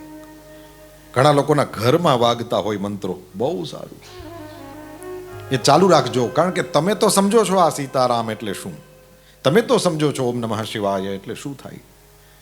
નામનો બહુ મહિમા છે. સંસ્કૃત ભાષામાં નમયતિ, જે મને ને તમને નમાવે, ઝુકાવે, એને કહેવાય નામ. ભગવાનનું નામ પણ જપતો હોય ને અહંકારી પણ હોય તો હજી એ સ્કોપ છે, બીજું શું. જે ઝૂકે છે એ નામ જાપક છે. જેટલો અહંકારી એટલો હજી એના માટે યાત્રા છે. પરંતુ નમયતિ, જે વંદન કરે, જે નમાવે, એ નામ. સકળ લોકમાં સહુને વંદે, નિંદા ન કરે. નરસિંહ મહેતા કહે છે ભગવાનનું નામ જપતો હોય એવો માણસ તો નમે. અથવા ન આમ, સંસ્કૃતમાં કાચું એમ કેવું હોય તો આમ કહેવાય. જે આપણને કાચા ન રહેવા દે, જે આપણને પકાવી દે, નામ. ભગવાનનું નામ બહુ, વેદોમાં પણ નામ છે પરમાત્માના, પુરાણોમાં તો છે જ છે. લોક સાહિત્યમાં આવતા આવતા તો હરિનામ કેટલા બધા. ભગવાનના નામની બહુ મહિમા છે. બ્રહ્મલીન સ્વામી અખંડાનંદ સરસ્વતીજી મહારાજનું વાક્ય, आपको ब्रह्म मधु का पान करना हो तो नाम का उच्चारण कीजिए. स्वामी जी कहे छे आज तक दुनिया में ऐसा कोई संत, ऐसा कोई महात्मा, ऐसा कोई सिद्ध पैदा ही नहीं हुआ है जिसने नाम का आश्रय न लिया हो. बिना भगवान नाम के आश्रय के आज तक कोई भी महात्मा बना ही नहीं. यहां तक कि ब्रह्म ज्ञान हो जाने पर यदि जीवन में भगवान नाम है तो ब्रह्म विद्या सधवा है. परनेली स्त्री જેનો પતિ જીવે છે, ब्रह्म ज्ञान हो जाने पर यदि जीवन में भगवान नाम है तो ब्रह्म विद्या सधवा है, अन्यथा विधवा है. ब्रह्म विद्या का भगवान नाम सौभाग्य चिन्ह है. આ છોકરો વેદાંત ભણે, ભગવાન નામ ભણે, હું ભણાવે, અને ભણાવે એટલે અહીં લેસ્ટરમાં જ ભણાવે તો, અને એવો નહીં કે તમને આવડે નહીં, એવો કે એને પોતાના જેવાય બીજા એક બે તૈયાર કરી લીધા. બીજા લોકો છોકરાઓ છે જે લોકો કામ કરે, પણ અત્યારે આ સામે બેઠો છે. એટલે આપ મહારાજજી જોવે છે કે કોની સામે જોઈને આ વાત કરે છે. કે આટલું બ્રહ્મલીન સ્વામી અખંડાનંદ સરસ્વતીજી મહારાજનું વાક્ય કોકને કેવું તો કાં તો આ વર્ષોથી કથા સાંભળતા હોય એવા કોક અમારા જોઈએ, કાં આવા જોઈએ. બસ આજ તો છે જે તુલસીના છોડના પાણી નાખ્યું કહેવાય, બીજું શું હોય. વગર નામે બ્રહ્મ વિદ્યા વિધવા છે. અને એ કહી શકે જે સાક્ષાત શંકરાચાર્ય જેવા જ હતા. સવિનય શંકરાચાર્ય પદનો અસ્વીકાર જેમણે કર્યો છે એ પૂજ્ય સ્વામી બ્રહ્મલીન સ્વામી અખંડાનંદ સરસ્વતીજી મહારાજ છે. હાલતી ચાલતી લાઇબ્રેરી, ગ્રંથો એકદમ ઉપસ્થિત. એમનું એક વાક્ય છે, શાસ્ત્ર મેરે सम्मुख अपने आप को खोलते हैं. શાસ્ત્ર अपने आप को खोलते हैं, મારે ખોલવા ન પડે એમ. આ સ્વામીજીનું વાક્ય છે. ભગવાનના નામનો આશરો કરજો. આપણે એના જેટલી અઘરી ભાષા બોલતા આવડે ન આવડે કાંઈ વાંધો નહીં, પણ આપણને વાત સમજાવવી જોઈએ. આ વસ્તુ કથાઓમાં વારે વારે કહેવામાં આવે છે, પ્રભુ તમને બોલાતા ગુજરાતી ભાષાના શબ્દો સમજાય એટલાથી પૂરું નથી થતું. તમને વાત સમજાય તો કામ થાય છે. બોલાતા ગુજરાતી હિન્દી ભાષાના શબ્દો સમજવા આસાન છે, પરંતુ વાત સમજવી એ મોતીડું પરોવાઈ જાય તો મારું ને તમારું આપણા બધાનું કામ થઈ જાય. એટલા માટે થઈને આપણા સામાન્ય પદો લખનારા સંતોએ પણ નામનો મહિમા સમજાવ્યો છે. હરિદર્શનનો સહેલો ઉપાય, પેલી કે ત્રીજી? હરિદર્શનનો સહેલો ઉપાય, નામ જપ કરતા રહો. હરિદર્શનનો સહેલો ઉપાય, નામ જપ કરતા રહો. હે હરિદર્શનનો સહેલો ઉપાય, નામ જપ કરતા રહો. હરિદર્શનનો સહેલો ઉપાય, નામ જપ કરતા રહો. એ એથી ધારેલા ધ્યેયે પહોંચાય, નામ જપ કરતા રહો. એથી ધારેલા ધ્યેયે પહોંચાય, નામ જપ કરતા રહો. એમાં વિધિ નિષેધની ન આંટી ઘૂંટી, એમાં વિધિ નિષેધની ન આંટી ઘૂંટી. સહુ રોગોની નામ જપ એક જ બૂટી. સૌ રોગોની નામ જપ એક જ બૂટી. હે ખાતા ખાતા નિરોગી થવાય, નામ જપ કરતા રહો. ખાતા ખાતા નિરોગી થવાય, નામ જપ કરતા રહો. હે હરિ દર્શનનો સહેલો ઉપાય, નામ જપ કરતા રહો. હરિ દર્શનનો સહેલો ઉપાય, નામ જપ કરતા રહો. એથી ધારેલા ધ્યેયે પહોંચાય, નામ જપ કરતા રહો. ધારેલા ધ્યેયે પહોંચાય, નામ જપ કરતા રહો. તન મનના સૌ રોગોને લાગુ પડે, તન મનના સૌ રોગોને લાગુ પડે. માર્ગ ભૂલેલા એનાથી ચીલે ચડે. માર્ગ ભૂલેલા એનાથી ચીલે ચડે. સીધો સરળ રસ્તો દેખાય, નામ જપ કરતા રહો. સીધો સરળ રસ્તો દેખાય, નામ જપ કરતા રહો. સીધો સરળ રસ્તો દેખાય, નામ જપ કરતા રહો. સીધો સરળ રસ્તો દેખાય, નામ જપ કરતા રહો. હરિ દર્શનનો સહેલો ઉપાય, નામ જપ કરતા રહો. દર્શનનો સહેલો ઉપાય, નામ જપ કરતા રહો. એથી ધારેલા ધ્યેયે પહોંચાય, નામ જપ કરતા રહો. ધારેલા ધ્યેયે પહોંચાય, નામ જપ કરતા રહો. હરિ દર્શનનો સહેલો ઉપાય, નામ જપ કરતા રહો. હરિ દર્શનનો સહેલો ઉપાય, નામ જપ કરતા રહો. બોલીએ શ્રી ભગવન નામ મહારાજ કી. જય. આવું કોઈ થયું છે? નામની અસર થઈ ગઈ. કહ્યું હા, અજામિલ ભગત થયો છે. સાંકેત્યમ પારિહાસ્યમ વા સ્તોભમ હેલનમેવ વા. ગોસ્વામી તુલસીદાસજીએ રામચરિતમાનસમાં જે ચૌપાઈઓ લખી, શ્રીમદ ભાગવતના જ શ્લોકોનું સીધું ટ્રાન્સલેશન છે. કોઈ પણ અવસ્થામાં હરિનામ જપો. ભગવાનના નામનો જપ કરનારાઓ તરી ગયા છે. નામ જેવું સરળ કંઈ નહીં, વિધિ નિષેધની કોઈ આંટી ઘૂંટી છે જ નહીં.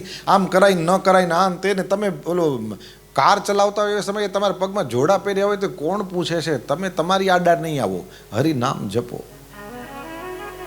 જ્યારે યાદ આવે, જ્યાં યાદ આવે, જેટલું યાદ આવે, સુખમાં હોય કે દુઃખમાં હોય, ભજો. અસર કર્યા સિવાય રહેશે નહીં. 2-5 રૂપિયા આપણે કમાણા હોય તોય પાવર હોય. ભગવાનનું નામ લીધું હોય તો એનો પાવર હોવો જોઈએ. હા, અહીંના કમાયેલા રૂપિયા વાં કામ લાગતા નથી, પણ જેણે રામ નામ લીધું છે એ પૈસા તો બધે કામ. અરે ખાલી રામમાં રા બોલ્યા હોય ને તોય નથી રહી જતું, ઈ ભેરું આવે. પરમાત્માના નામનો મહિમા બતાવ્યો છે. અગસ્ત્યજી મહારાજનો શ્રી સુખદેવજી મહારાજને આ પ્રસાદ પ્રાપ્ત થયો છે. પછી તો રૂપ પ્રકરણની અંદર દક્ષ મહારાજના વંશની ચર્ચા બતાવી છે. દેવતાઓ દૈત્યો બધા ભેગા મળે અને એની વાતો છે. આપણે જોઈશું. આપણે પહેલાં વિનંતી કરીએ. અહીંયા આપણે ત્યાં આશીર્વાદ આપવા માટે થઈને પધાર્યા છે, તો એમની વાણીનો આપણને લાભ મળે. 2-5 મિનિટ માટે કંઈક આશીર્વાદ આપશો.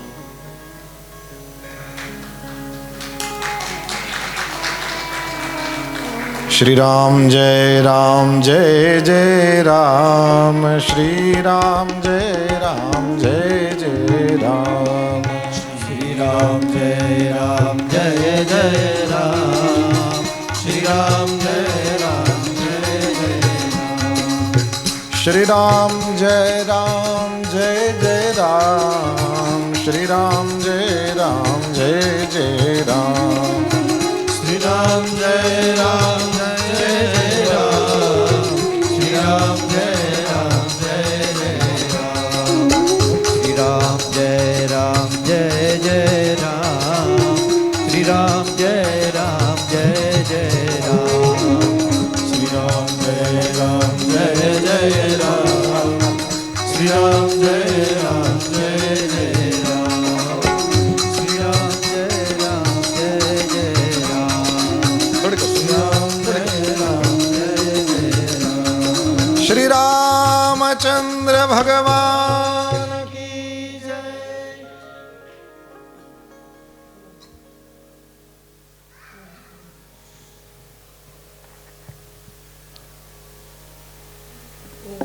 ओम ओम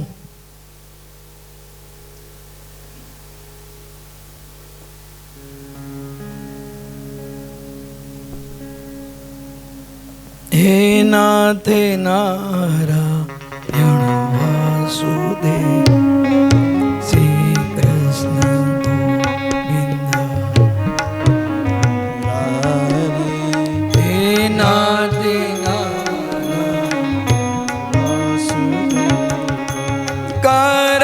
करारविन्दे नपदारविन्दौ मुखारविन्दे विनिवेशयन्तौ वटस्य पात्रस्य पुटे शयनं बालं मुकुन्दं मनसा स्मरामि श्रीकृष्ण गोविन्द हरे हे नाथ नारायण वासुदेव हे गोविन्द गोविन्द हरे मुरारे गोविन्द गोविन्द रथांग पाणे गोविन्द गोविन्द मुकुंद कृष्ण गोविन्द दामोदर श्री कृष्ण गोविन्द हरे मुरारे नारायण वासुदेव हे गोविन्द गोविन्द हरे मुरारे गोविन्द गोविन्द रथांग पाणे गोविन्द गोविन्द मुकुंद कृष्ण गोविन्द दामोदर माधवेति गोविन्द दामोदर माधवेति गोविन्द दामोदर माधवेति नमः सभाभ्य सभापति विश्वो नमो नमः। આજે દિવ્ય અને ભવ્ય આ પરિવારે જે ભાગવતની જે કથા જન્માંતરે ભવેત પુણ્યમ તદા ભાગવતમ લભેત, આ ભાગવતની કથા કોઈ પૈસાની કથા નથી, જેના જેના ભાગ્યમાં અને વિદેશની ધરતી ઉપર, અને એમાં પણ અમારા ભાઈજી, અમારા દેશ વિદેશ અને અમારા ભારતનું ગૌરવ એવા ભાઈજી, અને નાના ભાઈજી તરીકે મારે જોવા તો શ્યામભાઈ બહુ સાત્વિક, બહુ પવિત્ર, એમ કહેવું તો કહેવાય કે ગોપીઓની નસનસમાં કનૈયાનું નામ, એમ નસનસમાં બધા વેદો છે. બહુ સાત્વિક, બહુ વિદ્વાન બનવું બહુ સહેલું છે, પણ સરળ બનવું ને એ બહુ કઠિન છે. અમારા શ્યામભાઈ બહુ સરળ, મને બહુ ગમે. મને મેં દીપેશને કીધું હતું કે, અને કિશોર સાહેબ પણ આવ્યા છે કબીર મંદિરવાળા, તો મેં કીધું ચોક્કસ.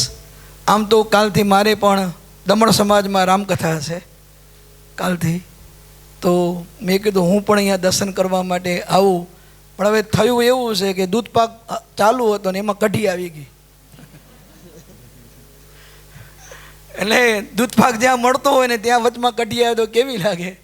એટલે મારે તો, અને ભાઈજી બોલે એ કથાકાર નહીં, સાંભળે એ કથાકાર. અને કથા તો મેં પણ આ શરીર જોતામાં હવે તો મને ખ્યાલ નથી 736 ઉપર કથા થઈ ગઈ હશે, અને છેલ્લા 27 વર્ષથી હું ઇંગ્લેન્ડ આવું છું. અને લગભગ મેં 80 કથા તો મેં ઇંગ્લેન્ડ કરી છે. અને કાલથી કચ્છ, સૌરાષ્ટ્ર, ગુજરાત, મહારાષ્ટ્રમાં, દેશ વિદેશમાં, અને મારીને ભાઈજીની કથા કૈલાસ માનસરોવરમાં ભેગી હતી. ભાઈજીની થયું અને હું પણ જોગાનો જોગ, ભાઈજી સવારે 10 થી 1 ને હું 4 થી 7 એક જ જગ્યા ઉપર ભાઈજીને મારી કૈલાસ માનસરોવર ત્યાં પણ ભેગી કથા હતી. એ પણ બહુ અદ્ભુત આનંદ આવ્યો. અને તમને કહી દઉં, હું તો જેલમાં ગયો છું પણ કથા કરવા. મેં કીધું જગ્યાએ કંઈ બાકી રહેતી હતી, પણ વિશેષ કાંઈ ના કહેતા, આપણે સમયનો અભાવ છે. પણ એક મારે તો એક કોમન પ્રશ્ન ભાઈજી બધાને કરવામાં આવે છે, હું વારંવાર આ વાત કરું છું બધી જગ્યાએ, કે કથા તમને મને શું આપે? રમણભાઈ, કથા તમને મને શું આપે? હાઈસ્કૂલ બનાવો, હોસ્પિટલ બનાવો, કથા અને મંદિરની શું જરૂર? કથા અને મંદિરની શું જરૂર છે? હાઈસ્કૂલ બનાવો, હોસ્પિટલ બનાવો. ત્યારે ભાઈજી મેં મારી બુદ્ધિ પ્રમાણે કીધું હતું કે હાઈસ્કૂલ એ તમને મને શિક્ષણ આપે. શિક્ષણની જરૂર હોય તો તમને મને હાઈસ્કૂલમાં જવું પડે. જેના હાડકાં તૂટી ગયા છે એ જો સાંધવા હોય તો હોસ્પિટલમાં સંધાય. જેને સંસ્કાર જો તૂટી ગયા છે એ સાંધવા માટે તો કથાની જરૂર, મંદિરની જરૂર, સદગુરુની જરૂર છે. એ તમારા મારા સંસ્કાર સાંધે. હમણાં જેમ ભાઈજીએ કીધું ને કે આવા નાના નાના બાળકો જે વેદો પોતે પણ પીધું છે ને બધાને આપે. આ આપણું કેવલ ખાલી ધાર્મિક નહીં, ધર્મની સાથે સાથે રાષ્ટ્રપ્રેમ એ તમને મને અહીંયા દેખાય છે. તો વિશેષ હું સમય નહીં લઉં, કારણ કે હું પણ કથા સાંભળવા આવ્યો છું. ખાસ નહીં કહું, બસ આપ સૌને અનુકૂળ હોય તો દમણ સમાજમાં પણ કાલથી કથા છે, તો આપ સૌના હૃદયમાં જે પરમાત્મા બેઠા એને વંદન કરી મારી વાણી વિરામ આપું. સૌ બધાને જય સિયારામ, જય શ્રી કૃષ્ણ.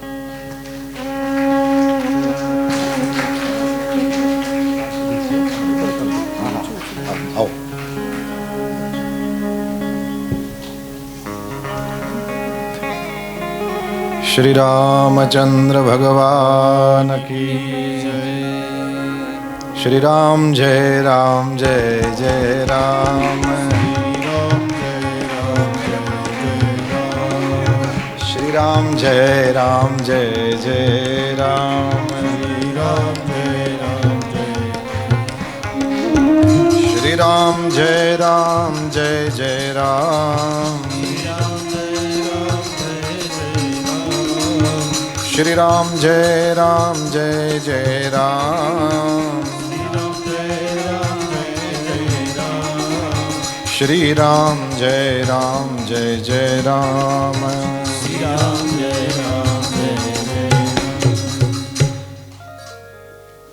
ભગવાન શ્રી હરિની કૃપા, કથા છે એવી ખબર પડતાની સાથે સંતો પધારે, વિદ્વાનો પધારે, કથાકારો પધારે, વગર આમંત્રણે વેદ મૂર્તિઓ પધારે. ભગવાનની કૃપા કહેવાય. અને એ ભગવાનની કૃપા આપણા સૌ ઉપર છે એ આપણે કથા સાંભળીએ એનાથી તો આપણને ખબર પડે, પરંતુ આવી રીતે જ્યારે સંતો પધારે ત્યારે વિશેષ ખબર પડે. પૂજ્ય મહેશભાઈ ભટ્ટ કચ્છની ધીંગી ધરા ઉપરથી ઇંગ્લેન્ડની ધરતી ઉપર આટલા વર્ષોથી પધારે છે. સૌને આપણને નાનકડો લાભ પણ મળ્યો. ભગવાનનું સ્મરણ થયું, શ્રી કૃષ્ણ ગોવિંદ હરે મુરારે, એનો લાભ મળ્યો. ભગવાનના નામ જેનો મહિમા હું આટલી વારથી આપની સામે ગાતો હતો એ એમણે. બાકી આમ આપણે ગુજરાતી માણસ એટલે આમ દૂધપાક ખાતા હોય એટલી વારમાં કઢી આવે તો આમાં મૂકી દે, લઈ તો લઈ જ. એટલે આ બધા લેવા જ બેઠા હતા, એટલે એટલું જે મળ્યું એ પણ લઈ તો લીધું. પછી ભાતની રાહ જોશું, એ આવે ત્યારે એ ખાઈ લેશું. લાભ જ લેવાનો છે. આનંદ થયો, આપ પધાર્યા, આપે આપના વચનામૃત આપ્યા, યજમાન પરિવારને લાભ આપ્યો. આનંદની બીના. બિલકુલ જેમને જેમને અવસર પ્રાપ્ત થાય, ભોળાનાથે જ રામકથા કહી છે. આપનું નામ ભોળાનાથનું જ નામ છે, એટલે એ તો એકદમ ફિટ જ બેસે છે કે આપના દ્વારા ભગવાન રામની કથા થાય. અને પાછી કાનુડાના જન્મદિવસથી થાય, એના જેવું સારું તો બીજું શું હોય. રામ કૃષ્ણ શિવ બધા ભેગા થઈ ગયા. ભગવાનની કથા આપણા સૌને તારનારી છે. કોઈ પણ નામ લઈને, કોઈ પણ શાસ્ત્ર લઈને વર્ણન કરો, એ જ તત્વનું વર્ણન થાય છે. અને એમ કરીને આપણને એની સાથે જોડવાનું જ કામ કરે છે. જેમ કહેવાયું એમ સાંધવાનું જ કામ કરે છે. અને એ જ તો છે. ભગવાન શ્રી હરિની ઈચ્છાથી આ સૃષ્ટિનું વર્ણન, સૃષ્ટિનું સંવર્ધન એ થવાનું હતું. બ્રહ્માજીનો દીકરો દક્ષ, છઠ્ઠા સ્કંદની કથા એમ કહે છે કે એને ઈચ્છા છે કે મારા વંશથી જગત ભરાઈ જાય. હંસ ગુહ્ય સ્તોત્ર વડે અઘમર્ષણ નામના તીર્થમાં જઈને તપ કરે. ભગવાન પ્રસન્ન થયા છે. પહેલા 10,000 પછી 1,000 પુત્રોને પ્રગટ કર્યા. કચ્છમાં જઈને ભગવાનની પાસે પહોંચી ગયા, નારાયણ સરોવર જઈને. કોઈએ દક્ષને કહ્યું કે તારા તો 11,000 પુત્રોનો નાશ થયો છે. એ પણ એમ માની બેઠો કે નાશ થયો, હકીકતમાં તરી ગયા હતા. જે જેવા સ્વભાવવાળો છે તદ અનુસાર એને ગમે ત્યાંથી એવું નિમિત્ત મળી જાય અને એ બાજુ પહોંચી જ જાય. જેમ એક વ્યસની બીજા વ્યસનીને શોધી લે, એમ એક ભજન આનંદી છે બીજા ભજન આનંદીને શોધી લે. નારદજી ગમે ત્યાંથી મળી ગયા અને જેમ ધ્રુવનો પ્રહલાદનો ઉદ્ધાર થયો એમ નારદજી દ્વારા આ હર્યશ્વો શબલાશ્વનો પણ ઉદ્ધાર થયો છે. પછી તો કોઈએ દક્ષને આ બધી વાત કરી એટલે દક્ષે નારદજીને શાપ આપ્યો. એ બાદ સમજાવટથી દક્ષને કોઈએ કહ્યું કે દીકરાઓથી વંશ ન વધે, દીકરીઓથી વધે. 60 કન્યાઓ ઉત્પન્ન કરી છે અને એના વંશની ચર્ચા છે. અદિતિ, દિતિ, દનુ, કાષ્ઠા, સુરસા, ઈલા, કશ્યપની સાથે આ બધી પરણી. અદિતિના છોકરાઓ બધા આદિત્યો કહેવાયા, દિતિના બધા દૈત્યો કહેવાયા. સ્વર્ગના રાજા થયા બધા આદિત્યો. અને એમાં ઇન્દ્ર છે એ સૌથી મોટો એટલે એને ગાદીએ બેસાડ્યો છે રાજા તરીકે. એ બાદ એક સમય રાજાના આસન ઉપર એ બેઠેલો છે, એના ગુરુદેવ આવ્યા. બૃહસ્પતિજીને જોયા છે છતાંય પણ ઊભો ન થયો અને એમ એની ભૂલ થઈ ગઈ. સત્તા અને સાધના આ બે હોય ને, એમાં જેની પાસે સત્તા છે એ સાધના છે એને વંદન કરે. એક રાજા છે એ એક સંતને પ્રણામ કરે છે, સંત રાજાને પ્રણામ કરતા નથી. કારણ કે રાજા ભૂતપૂર્વ રાજા પણ હોય, ભૂતપૂર્વ સંત ન હોય, ભૂતપૂર્વ સાધુ ન હોય, ભૂતપૂર્વ ભક્ત ન હોય. આ માર્ગ ઉપર તો એક્ઝિટ છે જ નહીં. યદ ગત્વા, પરમાત્મા શ્રી હરિએ જે રીતે પોતાના ધામનું વર્ણન કર્યું છે એ એમનું ધામ તો એવું છે જ, પણ ત્યાં ચડવાનો જે રસ્તો છે એ ભક્તિનો માર્ગ છે અને એના ઉપર જે શુરા ચડ્યા એ કોઈ પાછા ન આવે. ભૂતપૂર્વ સંત ન હોય, પ્રણામ કરે છે. જેની પાસે સત્તા છે એ સાધનાવાળાને વંદન કરે છે. બૃહસ્પતિજીને ગમ્યું નહીં કે ભાઈને જરાક આમ સત્તા મગજમાં ચડી લાગે છે. બૃહસ્પતિજી અંતર્ધાન થઈ ગયા. ઇન્દ્રને અકલ તો આવી પરંતુ ત્યાં સુધી મોડું થઈ ગયું હતું. જાય છે અને બ્રહ્માજીની એ સમજાવટથી વિશ્વરૂપને ગુરુ કરે છે. કારણ કે જેવો ગુરુએ ત્યાગ કર્યો એટલે દેવતા ગુરુ વિના ન થયા અને ગુરુ વિનાના થયેલા દેવતા ઉપર દૈત્યો આક્રમણ કરે. આ દેવ દૈત્ય બીજા કોઈ નથી, આપણા જ અંદર રહેનારા છે. આપણી અંદર જે સારા લક્ષણો બધા દેવતાઓ અને આપણી અંદર જે ભૂંડી બાબતો હોય, કારણ કે અપલખણ હોય ને માણસમાં જ હોય, સારા લક્ષણ હોય ને અપલખણ હોય, એ જે ખરાબ બાબતો એ બધા રાક્ષસો અને જે આપણા સદગુણ છે એ બધા દેવતાઓ. સદગુણ આમ સારા બહુ પણ આળસુ બહુ છે. એટલે એણે ગુરુના શરણે રહેવું જોઈએ. જો ગુરુના શરણે ન રહે તો અહંકાર આવી જાય કે જ્ઞાન બહુ છે એટલે કહીએ છીએ ને, અથવા તો દાન બહુ કરીએ છીએ એટલે કઈ. હવે આ દાન સારું, જ્ઞાન સારું, પણ એનો અહંકાર બહુ ખરાબ. કારણ કે પછી એનો તો કોઈ જવાબ જ નથી. પ્રામાણિક અપલખણ એમાંથી નીકળવું બહુ. આપણને એટલી ખબર પડતી હોય એટલે જરાક આપણે આમ રાઈ ભરાઈ જાય ને, જરાક વધારે પૈસો આવે એટલે રાઈ ભરાવા માંડાય. અને એ પાછી ઓલી ઓથેન્ટિક હોય. પૈસા છે એટલે અહંકાર કરે છે ને. હવે તમે એને એમાંથી બચાવો તો કેમ બચાવો? બહુ અઘરું. એના કરતાં જે ગુરુના શરણે રહેશે એને આ કોઈ દુર્ગુણો નડશે નહીં. ગુરુના શરણે ન રહ્યા, દૈત્યો આવીને આક્રમણ કરે એટલે પછી બ્રહ્મા પાસે જવું પડ્યું. બ્રહ્માજીએ વિશ્વરૂપને ગુરુ કરવાનું કહ્યું છે. વિશ્વરૂપની પાસે નારાયણ કવચ છે. નારાયણ કવચની વિદ્યા દ્વારા એણે દેવતાઓને વળી પાછું સ્વર્ગ પાછું અપાયું. એક સમયે યજ્ઞ કરતા વિશ્વરૂપને રાક્ષસોને પણ આહુતિ નાખે છે. જોયું એટલે વિશ્વરૂપનો વધ કર્યો. બ્રહ્મ હત્યા લાગી. બ્રહ્મ હત્યાના 4 ભાગ કરીને વહેંચી દીધી. પરંતુ જેનો દીકરો મરાયો એ થોડો શાંતિથી બેસે. ત્વષ્ટા ઋષિએ હવન કર્યો છે અને ઇન્દ્રને મારે એવો દીકરો પ્રગટ કરવાનો. પણ મનમાં પેલી ભાવના ઇન્દ્ર પ્રત્યેના દ્વેષની એટલી બધી કે એમાં ધ્યાન વધારે ગયું. મંત્ર ભણવામાં ભૂલ થઈ. આ ભૂલ થઈ એના કારણે થઈને ઇન્દ્રને મારે એવો જોતો તો ઇન્દ્રથી મરે એવો થયો. ઇન્દ્ર શત્રુ જ થયો, પરંતુ એ ઇન્દ્રનો શત્રુ એવી રીતના ઇન્દ્રથી મરે એવો થયો. વૃત્રાસુર પ્રગટ થયો. આ પાપનું પ્રતીક મનાયો છે. દેવતાઓને ખબર પડતાની સાથે સામેથી ગયા અને લડવા જાય છે, પરંતુ કોઈ પહોંચી ન વળ્યા. અને પછી જેવો વૃત્રાસુર પ્રગટ થયો એટલે થાકેલા, હારેલા, કંટાળેલા દેવતાઓ ભગવાન પાસે ગયા. ભગવાન નિરાતે ભુજગ શયનમ. દેવતાઓ આવ્યા, ખબર પડી એટલે કે હા વૃત્રાસુર આવ્યો છે, એટલા માટે તમે મારી પાસે આવ્યા છો, બાકી તમે આવો એમ નથી. અહીં ભગવાન મંદિરમાં ઊભા ઊભા એમ જ કોઈ દી ન આવતા હોય ને જોવે એટલે 2-5 લાખનું નુકસાન ગયું છે, વાલો આ ન આવે, આવ્યો એનો મતલબ આમાં કંઈક પ્રોબ્લેમ થયો છે. સુખના દિવસમાં ક્યાં ભગવાન, રોજ ભગવાનની સેવા થતી હોય, પણ જ્યારે પ્રસંગ હોય આંગણે તેથી ભગવાનને ભોગ ધરવાનું રહી જાય કે ન રહી જાય, હે ને? પણ દુઃખની વાત આવે તો જેટલી સેવા પૂજા કરતા 2 માળા વધારે ચડાવે, અમારું રક્ષણ કરજે બાપા. હોતા બધું આરામ હોય ને ત્યારે લોકો પોતાને નાસ્તિક કેવડાવે. હું આમ કંઈ માનતો નથી, પણ તમે જોજો, હું જ્યોતિષમાં નથી માનતો એમ કહેવા વાળા છાપવા આવે ને એટલે સૌથી પહેલા ઓલું જ જોવે, ડહ જોતો ડહ.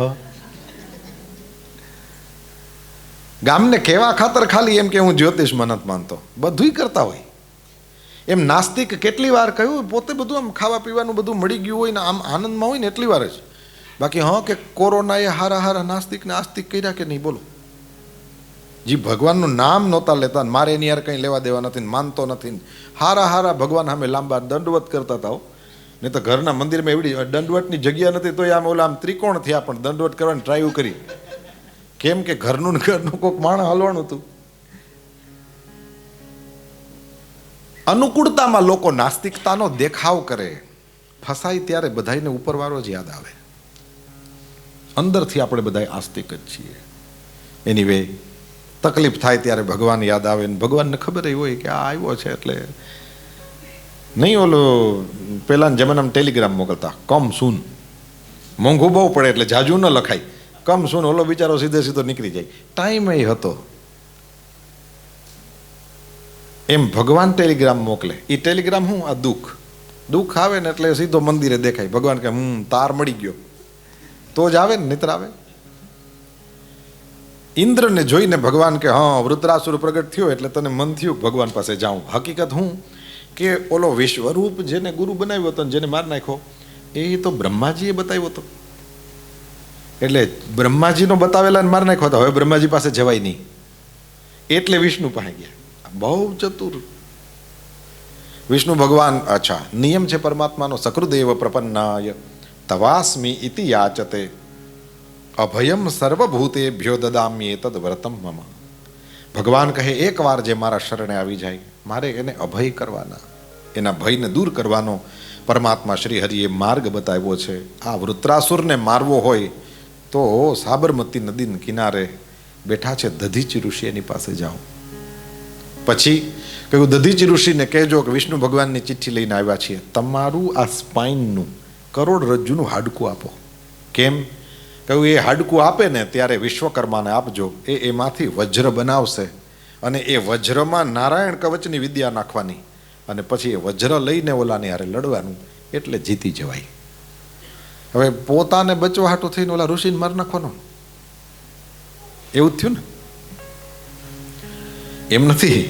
આ આપણને શીખવાડવા માંગે છે કે જોઈએ કોઈ કરોડરજ્જુ, જોઈએ કોઈ મોટો આધાર, પાપની હારે લડવું આસાન નથી. આપણી પીઠ કામે લાગી જાય. એમાંય તે પવિત્ર જોઈએ.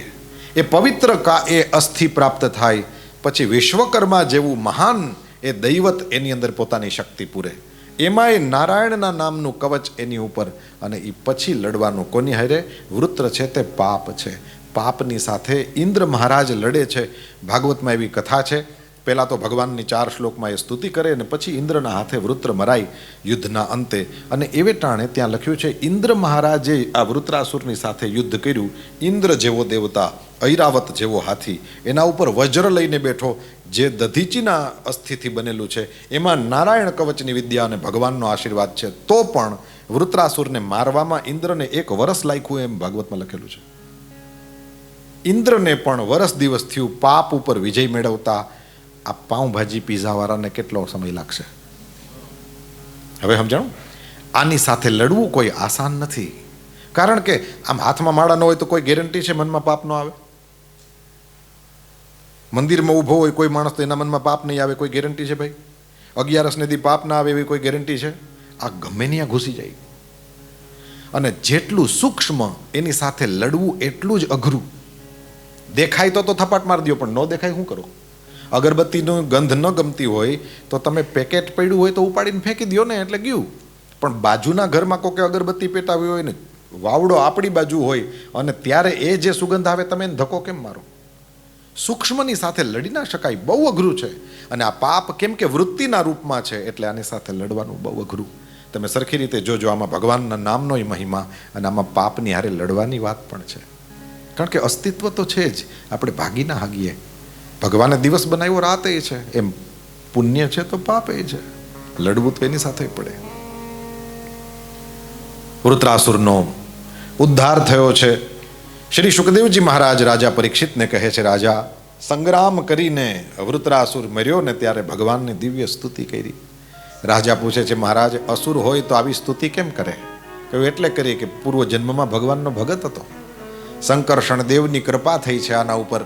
ચિત્રકેતુ નામનો રાજા છે અને એ સંકર્ષણની કૃપાને કારણે થઈને આજ એ વિદ્યાધર ચિત્રકેતુ એ આજ આ રાક્ષસ બન્યો હતો, થોડાક જ સમયમાં પાછો ભગવાનના ધામમાં વયો ગયો છે. પછી તો દીતી માતાને તકલીફ થઈ, કારણ કે એનો દીકરો મરાણો. કશ્યપ ઋષિ પાસે જઈને કે ઇન્દ્રને મારે એવો દીકરો આપો. કશ્યપે કીધું, બધા ઇન્દ્રની જ પાછળ પડ્યા છો. ગમ્યું નહીં એમને કે આ મરવા મારવામાંથી બહાર નીકળશો કે કંઈક બીજું કરશો. પણ હવે પેલીની સેવા એવી કે કંઈ બોલી ન શક્યા અને એવે સમયે 1 વર્ષ સુધી કરવું પડે એવું વ્રત બતાવ્યું. અઘરું જ હતું, પૂરું કરવું એ સરખું પૂરું ન કરી શકે એવી કશ્યપની જ ઈચ્છા, એટલા માટે માતા પૂરું કરી શક્યા નહીં. એ ભૂલ થઈ અને એટલે ઇન્દ્રને મારે એવો દીકરો જોતો તો એને બદલે ઇન્દ્રના ભાઈઓ પ્રગટ થયા. એ મરુદગણ કહેવાય. સુંદરકાંડનો પાઠ કરતા હો ખબર હશે, ચલે મરુત 49 એ 49 લખ્યા છે ને, એ મરુદગણો છે. 49 પ્રકારના અગ્નિ પણ હોય, 49 પ્રકારના વાયુ પણ હોય. આ બધા મરુદગણોની ઉત્પત્તિની ચર્ચા છે. શ્રીમદ ભાગવતનો સ્વાધ્યાય કરતા હોય બધાને ખબર પડે. મારા સામાન્ય સ્વાધ્યાય પ્રમાણે, હું વિદ્યાર્થી છું એટલે મારાથી ભૂલાઈ થઈ શકે, પણ લક્ષ્મી નારાયણ બંનેની સ્તુતિ તમારે ક્યાંય જોવી હોય તો ભાગવતમાં આ 6ઠા સ્કંદના છેલ્લા અધ્યાયમાં જે છે એના જેવું બીજે ક્યાંય નથી. લક્ષ્મી નારાયણ બંનેની સ્તુતિ છે. અને આ વૃત્ર જે પુંસવન વ્રતની જે કથા છે, કહે છે એનો કોઈ વ્યક્તિ પાઠ કરે, એના ઉપર એના પિતૃઓ પ્રસન્ન થાય અને એ પ્રસન્ન થયેલા પિતૃઓ તમારી મનોકામના પૂરી કરે. પછી તો કથા સંભળાવતા રાજા પરીક્ષિતના પ્રશ્નને મૂક્યો છે ઉતિ લીલાના પ્રારંભે. સમઃ પ્રિયઃ સુહૃદ બ્રહ્મન ભૂતાનાં ભગવાન સ્વયં ઇન્દ્રસ્યાર્થે કથમ દૈત્યાન અવધીદ વિષમો યથા ન યસ્યાર્થઃ સુરગણૈઃ સાક્ષાન્ નિશ્રેયસાત્મનઃ નૈવાસુરેભ્યો વિદ્વેષો નોદ્વેગશ્ચાગુણસ્ય હિ. હું કહેશ ખબર? મહારાજ ભગવાન કેવા? સમ, બીજું પ્રિય, ત્રીજું સુહૃદ. સમસ્ત પ્રાણીઓ માટે પરમાત્મા સમ છે. કંઈ દૈત્યોને મારે ને દેવતાઓને બચાવે એવું ન કરવાનું હોય એને. બધાય માટે સમ. એલા બધાયના હોય તો જ ભગવાન કહેવાય ને. બધાયના હોય તો જ ભગવાન કહેવાય. આ ભગવાન સમ હોય, પ્રિય હોય, બધાના પ્રિય, બધાના સુહૃદ. સુહૃદ જેનું હૃદય સારું છે એવા, બધાના માટે મિત્ર તરીકે રહેનારા. અને એ ઇન્દ્રસ્ય અર્થે દૈત્યાન અવધીદ. એટલે પ્રશ્ન પૂછ્યો કથમ. ઇન્દ્ર માટે થઈને દેવતાઓને દૈત્યોને મારે છે, આવું કેમ કરે છે? બધાના હોય એ ભગવાને દૈત્યોને મરાય નહીં અને દેવતાઓને એકને બચાવવાના, દૈત્યોને મારી નાખવાના. આ તો ભેદ થયો, આવું કેમ કરે? અને પછી હું મારી રીતે વિચારું તો રાજા કહે છે ન યસ્યાર્થ સુરગણૈઃ. દેવતાઓથી ભગવાનને શું એવો બધો ફાયદો થઈ જાય? અને બીજું, એ પરમાત્મા સાક્ષાત કલ્યાણના સ્વરૂપ છે ને, નિશ્રેયસાત્મા ભગવાન. અને એવી જ રીતે એને જેમ દેવતાઓથી કંઈ ફાયદો નથી, એમ દૈત્યોથી ભગવાનને કંઈ નુકસાન નથી. નૈવાસુરેભ્યો વિદ્વેષઃ. એમને અસુરોથી કોઈ દ્વેષ પણ ન હોવો જોઈએ, કારણ કે પરમાત્મા તો એ અગુણ છે, નિર્ગુણ છે. એને દૈત્યો શું બગાડી લેવાના? તો સાક્ષાત કલ્યાણ સ્વરૂપ પરમાત્માને દેવતાઓથી કંઈ ફાયદો નથી અને નિર્ગુણ પરમાત્માને દૈત્યોથી કોઈ તકલીફ પણ નથી, છતાંય દૈત્યોને મારી આવે. આ કેવું કહેવાય? એટલા માટે થઈને પ્રશ્ન થયો છે, ઇતિ નઃ સુમહાભાગ નારાયણ ગુણાન પ્રતિ સંશયઃ સુમહાન જાતઃ તદ્ભવાંશ્ચેતુમર્હતિ. નારાયણના ગુણો પ્રત્યે સંશય થયો છે મહારાજ, આપ એને કાપો. યોગ્ય ગુરુની સામે યોગ્ય પ્રશ્ન, તો એ મેચિંગ કહેવાય. અને પછી જુઓ તમે કથાના કેવા ફૂલ ખીલે. સંપૂર્ણ 7મો સ્કંદ નારદજી અને યુધિષ્ઠિરના સંવાદ સ્વરૂપે છે. પ્રશ્ન પૂછવામાં આવ્યો નારાયણના ગુણો પ્રત્યે, ત્યારે શ્રી સુખદેવજી મહારાજ પેલા વખાણ કરે છે, સાધુ પૃષ્ઠમ મહારાજ. શ્રી હરિનું અદ્ભુત ચરિત્ર છે. આની અંદર ભાગવતનું મહાત્મ્ય એટલે ભગવાનના ભક્તોનું મહાત્મ્ય, ભગવાનની ભક્તિ વધે એવી આ કથા છે. રાજા નારદ આદિ અનેક ઋષિઓએ ગાઈ છે.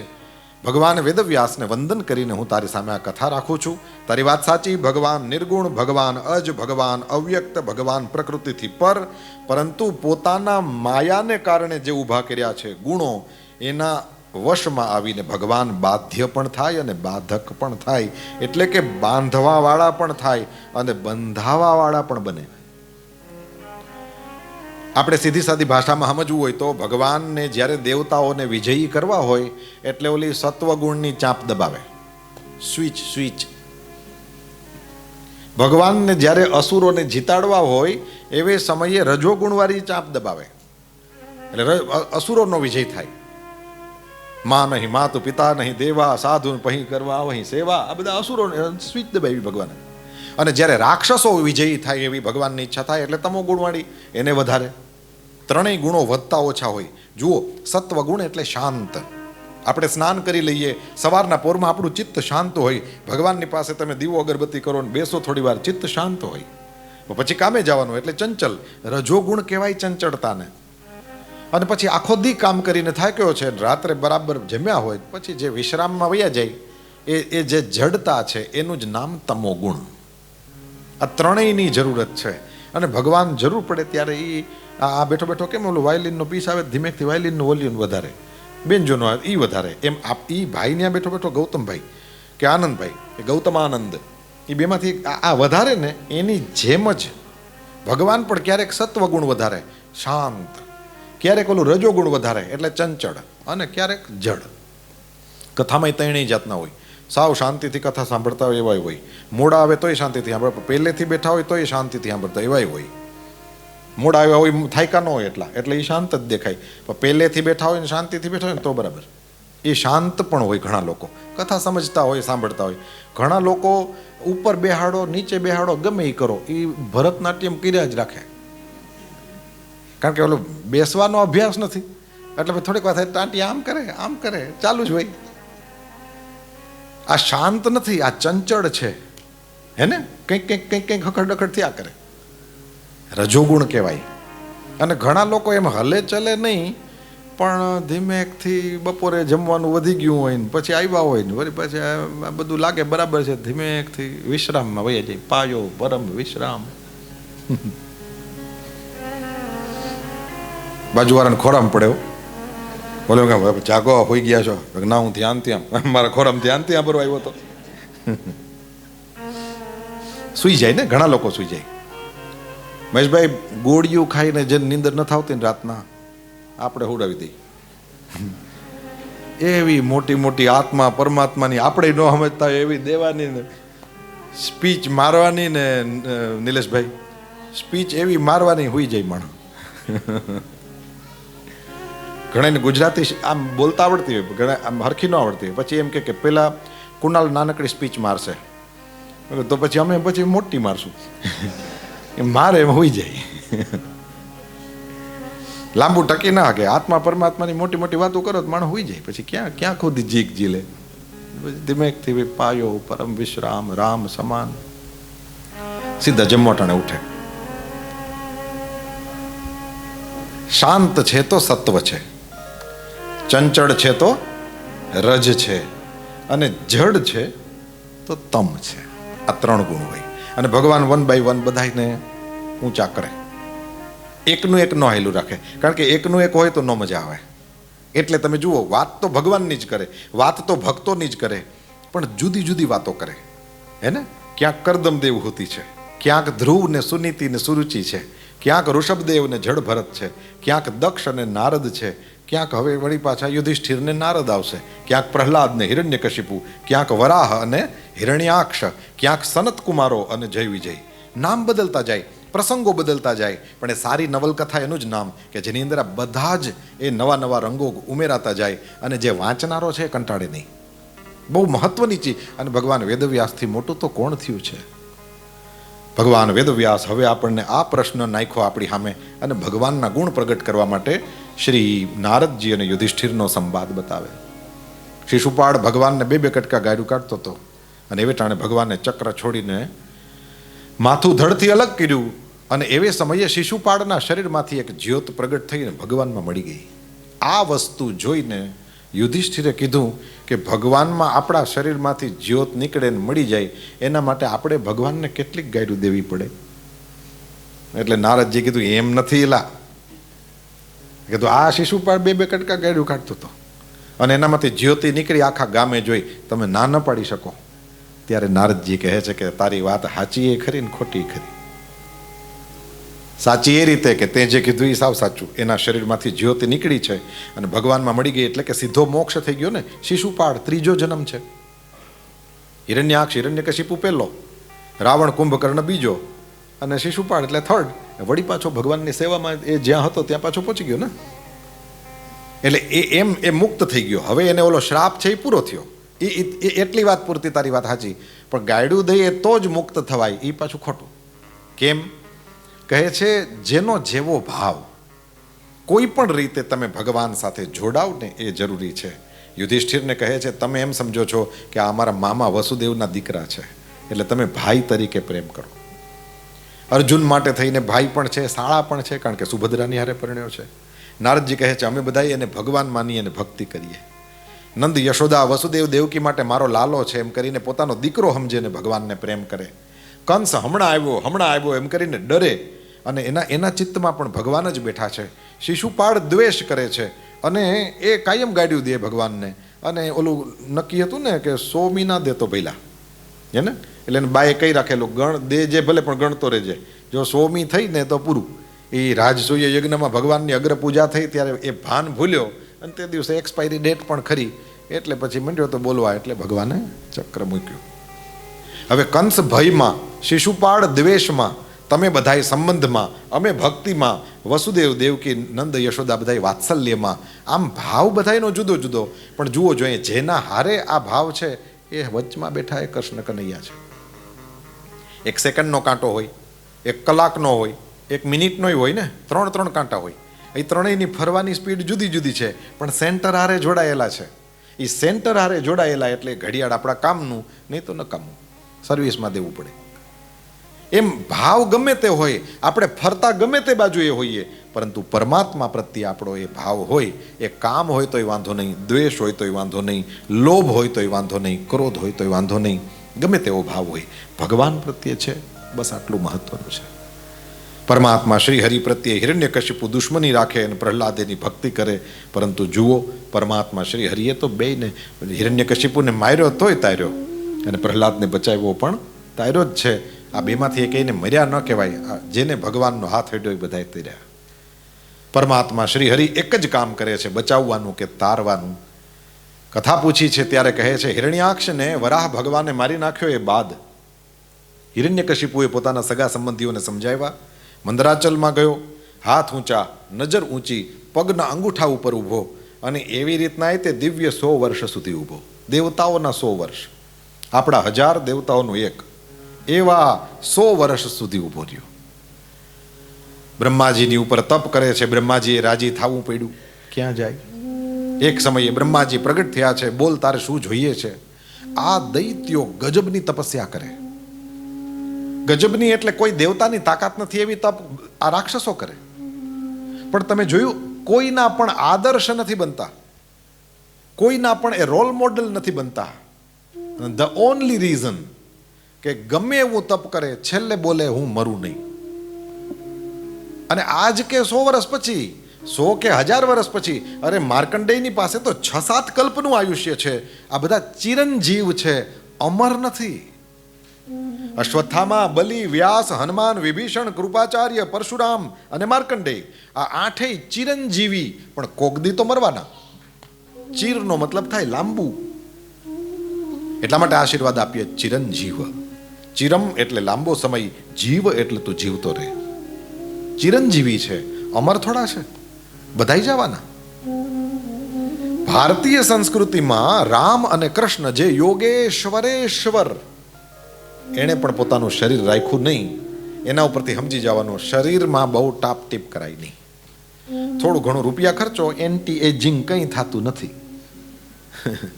કરવાની કોશિશ કરી શકો, કંઈ થવાનું નથી. એક દિવસે બધાય ફોટામાં આવી છે ભાઈ. ભારતીય સંસ્કૃતિ શરીરને બચાવવામાં નથી ધ્યાન દેતી. એ એમ વિચારે છે કે મારી પાસે જેટલા શ્વાસ હોય એને હું સાર્થક કરું, યા સ્મરણ યા સેવા. હવે આ બધાય હું મરું નહીં, હું મરું નહીં, હું મરું નહીં.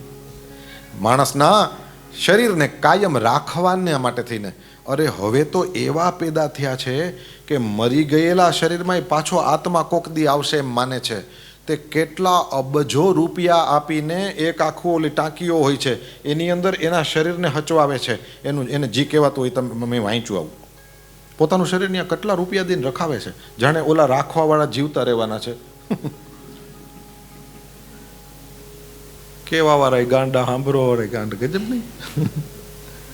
કેવડો ચાર્જ કરે છે અને રખાવે છે ને. પછી આ ઇજિપ્ત જાઓ છો તો મોટા મોટા છે, એ શું છે બધા? એ મારા શરીરને રાખી મૂકવાનું છે એમ જ છે ને. કોણ રે છે યાર? ભાગવત રામાયણ સાંભળો ને આના ઉપરથી શીખી જાઓ, કોઈનું કંઈ રહેતું નથી. રાખીને શું કરશો? આપણે જીવીએ છીએ કેના દ્વારા? કીર્તિર્યસ્ય સજીવતી. જેની કીર્તિ છે, જેણે સારા કામ કર્યા છે, જેણે આસપાસના લોકોને પોતાના કામથી અને પોતાના સ્વભાવથી રાજી કર્યા છે, સજીવતી. એવો માણસ જીવે છે. બાકી પોતાના વંશમાં જીવે છે આવી રીતના. બાકી હું પણ આ બધા લોકો આટલું તપ કરે તોય કોઈના રોલ મોડલ નહીં, કોઈના આદર્શ નહીં, એની જેમ જીવન જીવવાનું કોઈ પસંદ કરે નહીં. એનું એકમાત્ર કારણ આ હું મરું નહીં, મરું નહીં. હમ કાહુ કે મરહી ન મારે રાવણ કુંભકર્ણ. આય આવડો આ કે મૃત્યુર મા ભૂન મમ પ્રભો, હું મરું નહીં. પણ આ બોલ્યો હું મરું નહીં. બ્રહ્માજી કે તારા કાગડિયા ઉપર હું સાઈન કરું નહીં. મરવું તો બધાયને પડેલા. આ બ્રહ્મ ભુવના લોકાહ પુનરાવર્તિન. બ્રહ્માજી નહીં મરવું પડે, ટાઈમ થાય ત્યારે એ જવાના. હા, તું કન્ડિશન્સ રાખી દે ને પછી ઓલું અંદર ન મરું, બહાર ન મરવું, એ બધું તમારું જાણીતું છે. તમે ભૂખા થયા એટલે બહુ નહીં બોલું. અંદર ન મરું, બહાર ન મરું, ઉપર ન મરું, નીચે ન મરું, બરાબર. મનુષ્યથી ન મરું, પશુથી ન મરું, ફલાણું ઠીકણું. બ્રહ્માજીને કે ભૂતેભ્યઃ ત્વદ વિસૃષ્ટેભ્યો મૃત્યુર્મા ભૂન મમ પ્રભો. તમે જેને બનાવ્યા હોય એનાથી ન મરું, તમારાથી ન મરું. પણ એ બધાયની ઉપર એક બધાયના બાપ બેઠા છે ને, કે જેણે બ્રહ્માને બનાવ્યા છે, ભગવાન શ્રી હરિ. એના માટે થઈને એવી તૈયારી કરશે. આ તપસ્યા કરીને પાછો આવ્યો છે, મંડ્યો પાપ કરવા, કારણ કે ખબર પડી ગઈ હવે હું મરું નહીં. 4 દીકરા, હલાદ, અનુહલાદ, સંહલાદ અને પ્રહલાદ, ગુરુજીને ત્યાં ભણવા બેસાડ્યા હતા. ભણવા જાય, ભણીને પાછા આવે ત્યારે પૂછે, આજ તને શું સારું લાગ્યું ભણવાનું? આ કર્યા જેવું કામ છે. હું છોકરાઓ ભણીને પાછા આવે. આપણા ગુજરાતનું ઘરેણું ડૉક્ટર ગીજુભાઈ ભરાડ સાહેબ. ભરાડ સાહેબ એમ કે છોકરા ભણીને ઘરે આવે, પ્રશ્ન જ એવો પૂછો કે એના જવાબમાં એ કંઈ ખોટું કે ખરાબ ન બોલી શકે. પ્રશ્ન કેવી રીતે પૂછાય? તો કે એમ પૂછો કે આજ નિશાળે તને સૌથી વધારે મજા કેમાં આવી? આજે નિશાળે તે સૌથી સારું શું જોયું, સૌથી સારું તે શું સાંભળ્યું? એટલે એ પાછો જાશે પાછળ અને પછી યાદ કરશે. હા, આદત કર્યા જેવી છે. અને પછી તમારે 3-4 દિવસ પૂછવાનું. પછી તો જોજો સ્કૂલ બેગ મૂકતા મૂકતા જ કહેશે કે મમ્મી આજે મેં આ સારું જોયું, કારણ કે ખબર છે હમણાં પૂછવાની છે. અથવા પપ્પા આજે આ વસ્તુ હું સારી શીખ્યો, અથવા આમાં અમને બહુ મજા આવી. હા, મજાવાળું પૂછો તો કંઈ નક્કી નહીં, ખાલી નાસ્તો કરવાની મજા આવી, બાકી કંઈ હતું નહીં આજે. એમાંય બને. અથવા તો આજ ન ભણાવ્યું, બહુ મજા આવી, એમાંય બને. નિશાળ કોઈને ગમતી નથી ને કંઈ વાંધોય નથી. બહુ નિશાળમાં કોઈ શિક્ષક હોય તો માફ કરજો, પણ એમાં કંઈ બહુ એવું બધું ત્યાં કંઈ ડાયટું નથી હોતું. આપણે ભણી લઈએ પછી આપણને ખબર પડે છે કે એવું બધું કંઈ બહુ કંઈ હોતું નથી. હા, મમ્મીઓ 2-2.5 વર્ષના છોકરાઓને નાખી આવે છે. કેમ? પોતાને શાંતિથી મોબાઈલ કરવા થાય. ગુજરાતનું બીજું ઘરેણું સાંઈરામભાઈ દવે, એમનું વાક્ય છે, એક માતા 100 શિક્ષક સમાન છે, મોબાઈલ મૂકે તો. એમનું તો એવું જ હોય અને સાચું જ હોય, તમે ના પાડી શકો. એક માતા 100 શિક્ષક સમાન છે, મોબાઈલ મૂકે તો. હિરણ્યકશિપુએ પૂછ્યું છે, દીકરા તને શું સારું લાગે? પ્રહલાદજીએ તો ચોખ્ખે ચોખ્ખું કહી દીધું, આ બધામાં ગ્રહસ્થાશ્રમ રૂપી અંધારા કૂવામાં પડીને મરી જવા કરતા તો વનમાં જઈને ભગવાનનું નામ લેવું સારું. હિરણ્યકશિપુને ગમ્યું નહીં, કારણ કે એ તો ઓલો મરું નહીં વાળો. એટલે હિરણ્યકશિપુ એના શિક્ષકોને કહે છે, આને સરખી રીતે ભણાવો. આ બધું શું ભણાવો છો તમે? પેલા લોકો આશ્રમે લઈ જઈને સમજાવે છે કે અમે તને આવું કંઈ શીખાડ્યું નથી, તું તારા બાપા પાસે જઈને આવું કેમ બોલ્યો? ત્યારે પ્રહલાદ કહે છે કે એ તમને ન ખબર પડે, મને બીજા કોકે ભણાવ્યો. બીજી વાર લઈ જાય છે, ત્યારે પૂછે, દીકરા તને શું સારું લાગ્યું? શ્રવણમ કીર્તનમ વિષ્ણોઃ સ્મરણમ પાદસેવનમ અર્ચનમ વંદનમ દાસ્યમ સખ્યમ આત્મનિવેદનમ ઇતિ પુંસાર્પિતા વિષ્ણૌ ભક્તિશ્ચેન્નવલક્ષણા ક્રિયતે ભગવત્યદ્ધા તન્મન્યેધીતમુત્તમમ. તન્મન્યેધીતમુત્તમમ, મને આ ભણવાનું સારું લાગે છે. આ 2 શ્લોકમાં આખો જવાબ થયો. ભગવાનની શ્રવણ, કીર્તન, સ્મરણ, પાદ સેવન, અર્ચન, વંદન, દાસ્ય, સખ્ય, આત્મનિવેદન, આ બધી ભક્તિ મને બહુ ગમે. હવે ક્રોધે ભરાયો, આવો દીકરો હોય તોય શું, ન હોય તોય શું? નારાયણ મારો દુશ્મન છે, આનું નામ લેવાની મેં તને અનેક વાર ના પાડી, કેમ સમજતો નથી? પ્રહલાદજી તો માનતા નથી. પેલા એના જે ગુરુજનો છે એને પણ બહુ ક્રોધે ભરાઈને કહ્યું કે જાઓ આને સરખી રીતે ભણાવો તમે, આવી બધી ચીજો એનામાં નહીં આવવી જોઈએ. ગુરુજનો લઈ જાય છે, સમજાવવાની કોશિશ કરે, કોણ સમજે? પ્રહલાદજીએ વિચાર કર્યો, આ ગુરુઓ નહીં સુધરે, એની નોકરી છે. પણ જેવા ગુરુજનો છે એ ક્યાંક બહાર જાય આશ્રમમાંથી એટલે છોકરાઓને ભેગા કરે અને ન્યા પ્રહલાદજી બધાને ભજે ગોવિંદ ગોવિંદ ગોપાલા, ભગવાનની ભક્તિનો ઉપદેશ આપે. કહે છે ભગવાન આપણા હૃદયની અંદર વિરાજમાન છે, આ હૃદયમાં બેઠેલા પરમાત્માની આરાધના કરવામાં શું મુશ્કેલી છે? આપણે જન્મ લઈએ એમાંથી અડધી જિંદગી તો સુવામાં વહી જાય, 50 વર્ષ સુવામાં વહી જાય. કોક કે ના આપણે કંઈ 12 કલાક નથી હોતા, હાલો કાંઈ વાંધો નહીં, અડધી નહીં, આપણે 100 વર્ષની જિંદગી ગણીએ 40 વર્ષ સુઈ જતા હશું, હજી વધારે છે, હાલો 30 વર્ષ સુઈ જતા હશું. હવે બસ હવે નહીં, હવે ઢીલું નહીં થાય, આટલા વર્ષ તો સુઈ જતા હશું. અને હવે તમે એ જે વૈધું એની અંદરના બીજા બધા કામકાજ ગણો, એમાં ભણવાનું, નોકરી કરવાનું, પૈસા કમાવાના, વ્યવહાર નિભાવવાના, હાથે કરીને ક્યાંક દુશ્મની ઊભી કરવાની, અપલખણ આપણા બધાય આપણને નડે, હજારો બાબતો છે જે આપણને વચમાં નડે. હવે એમાંથી ઓલું ભગવાનનું ભજન કરવાનું એ કેટલો ટાઈમ વધે? 100 વર્ષ નથી જીવતા એમ કદાચ લાગતું હોય તો કંઈ વાંધો નહીં, આપણે ટકાવારીમાં રાખો, 30% જિંદગી સુવામાં જાય છે, બાકીની કેટલા ટકા? અને પાછું હરખી રીતે જોજો, આપણે જન્મીએ ત્યારથી 10, 15, 20 વર્ષ સુધી તો કાંઈ અક્કલ જ નથી હોતી, ખાલી ચિંગમ ચાવતા બેઠા હોઈએ છીએ આપણે, કાંઈ ભાન હોતી નથી. અને છેલ્લા 10, 15 વર્ષ હું વળી કરી હગાઈ એને, કોક આપણા લુગડા સંભાળે છે. હવે તમે આમાં કેટલા નીકળતું જાય જો, હવે હું વૈધું હાથમાં, ખિસ્સામાંથી નથી કહેતો, ભાગવતમાં લખેલું છે, પ્રહલાદજી ઉપદેશ આપે છે આ રીતના. મનુષ્યની અડધી જિંદગી સુવામાં વહી જાય છે એમ કરીને વાત કરે છે. મહત્વ ખાલી આનું એટલું જ છે કે આપણને સાવધાન કરે છે. આપણે આપણા બધા વ્યવહારો નિભાવવા જ પડે. આ ભાગવત સપ્તાહ શરૂ થઈ એના પહેલાં આપણી જિંદગીમાં જેટલું દહીંનું રાયતું થઈ જવાનું હતું થઈ ગયું છે. હવે આપણાથી કાંઈ આમાં ચેન્જ ના થાય, જે કંઈ છે એ બધું આપણી સામે છે. હવે આપણે આનો સરખી રીતે નિભાવે કરવો પડે અને પછી એમાંથી ટાઈમ કાઢીને હરિભજન પણ કરવું પડે. પ્રહલાદજીના ઉપદેશને કારણે છોકરાઓની બુદ્ધિ મંડી બદલવા અને ઓલા શિક્ષકોને ખબર પડી ગઈ અને એક દિવસ ડરીને ગયા છે કે હવે અમારા હાથમાં નથી હો, અને રાજકુમાર છે એટલે અમારાથી વધારે કંઈ કરાય નહીં, તમે સમજાવો. એટલે પછી ખીજાયેલો હિરણ્યકશિપુ બોલાવે, પ્રહલાદની સામે જેમ તેમ બોલે છે, ક્યાં છે તારો ભગવાન, આમ તેમ. પ્રહલાદજી કહે છે મારો ભગવાન તો સર્વત્ર છે, યત સ્યાત સર્વત્ર સર્વદા, પરમાત્મા સર્વત્ર છે અને સર્વદા છે. સર્વત્ર છે એટલે અહીંયા પણ છે, સર્વદા છે એટલે અત્યારે પણ છે.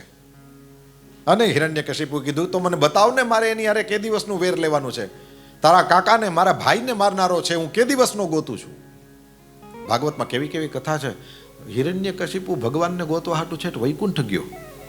ભગવાને જોયું આવે છે પણ આને મારવાનો અત્યારે ટાઈમ નથી. ભગવાન શું કર્યું ખબર? ભગવાન હિરણ્યકશિપુના હૃદયમાં અંદર ઘૂસી ગયા. ઈશ્વર સર્વભૂતાનામ, હિરણ્યકશિપુના હૃદયમાં ઘૂસી ગયા. ભાગવતની કથા પ્રમાણે હિરણ્યકશિપુએ જોયું ચારે બાજુ વૈકુંઠ ખાલી હતું, ક્યાંક ખોવાઈ ગયો, મરી ગયો લાગે છે, એમ કરીને હા હા હા કરતો આવતો. ભગવાન પાછા વૈકુંઠમાં સિંહાસન ઉપર બેસી ગયા. આને કોણ પૂગે? કેવી કેવી કથાઓ છે આમાં. પરમાત્મા શ્રી હરિના હાથે એનું મરણ થવાનું છે. પરમાત્મા સર્વત્ર છે અને સર્વદા છે, એના પ્રગટ થવાનો સમય થયો. જ્યાં પ્રહલાદે કીધું ભગવાન સર્વત્ર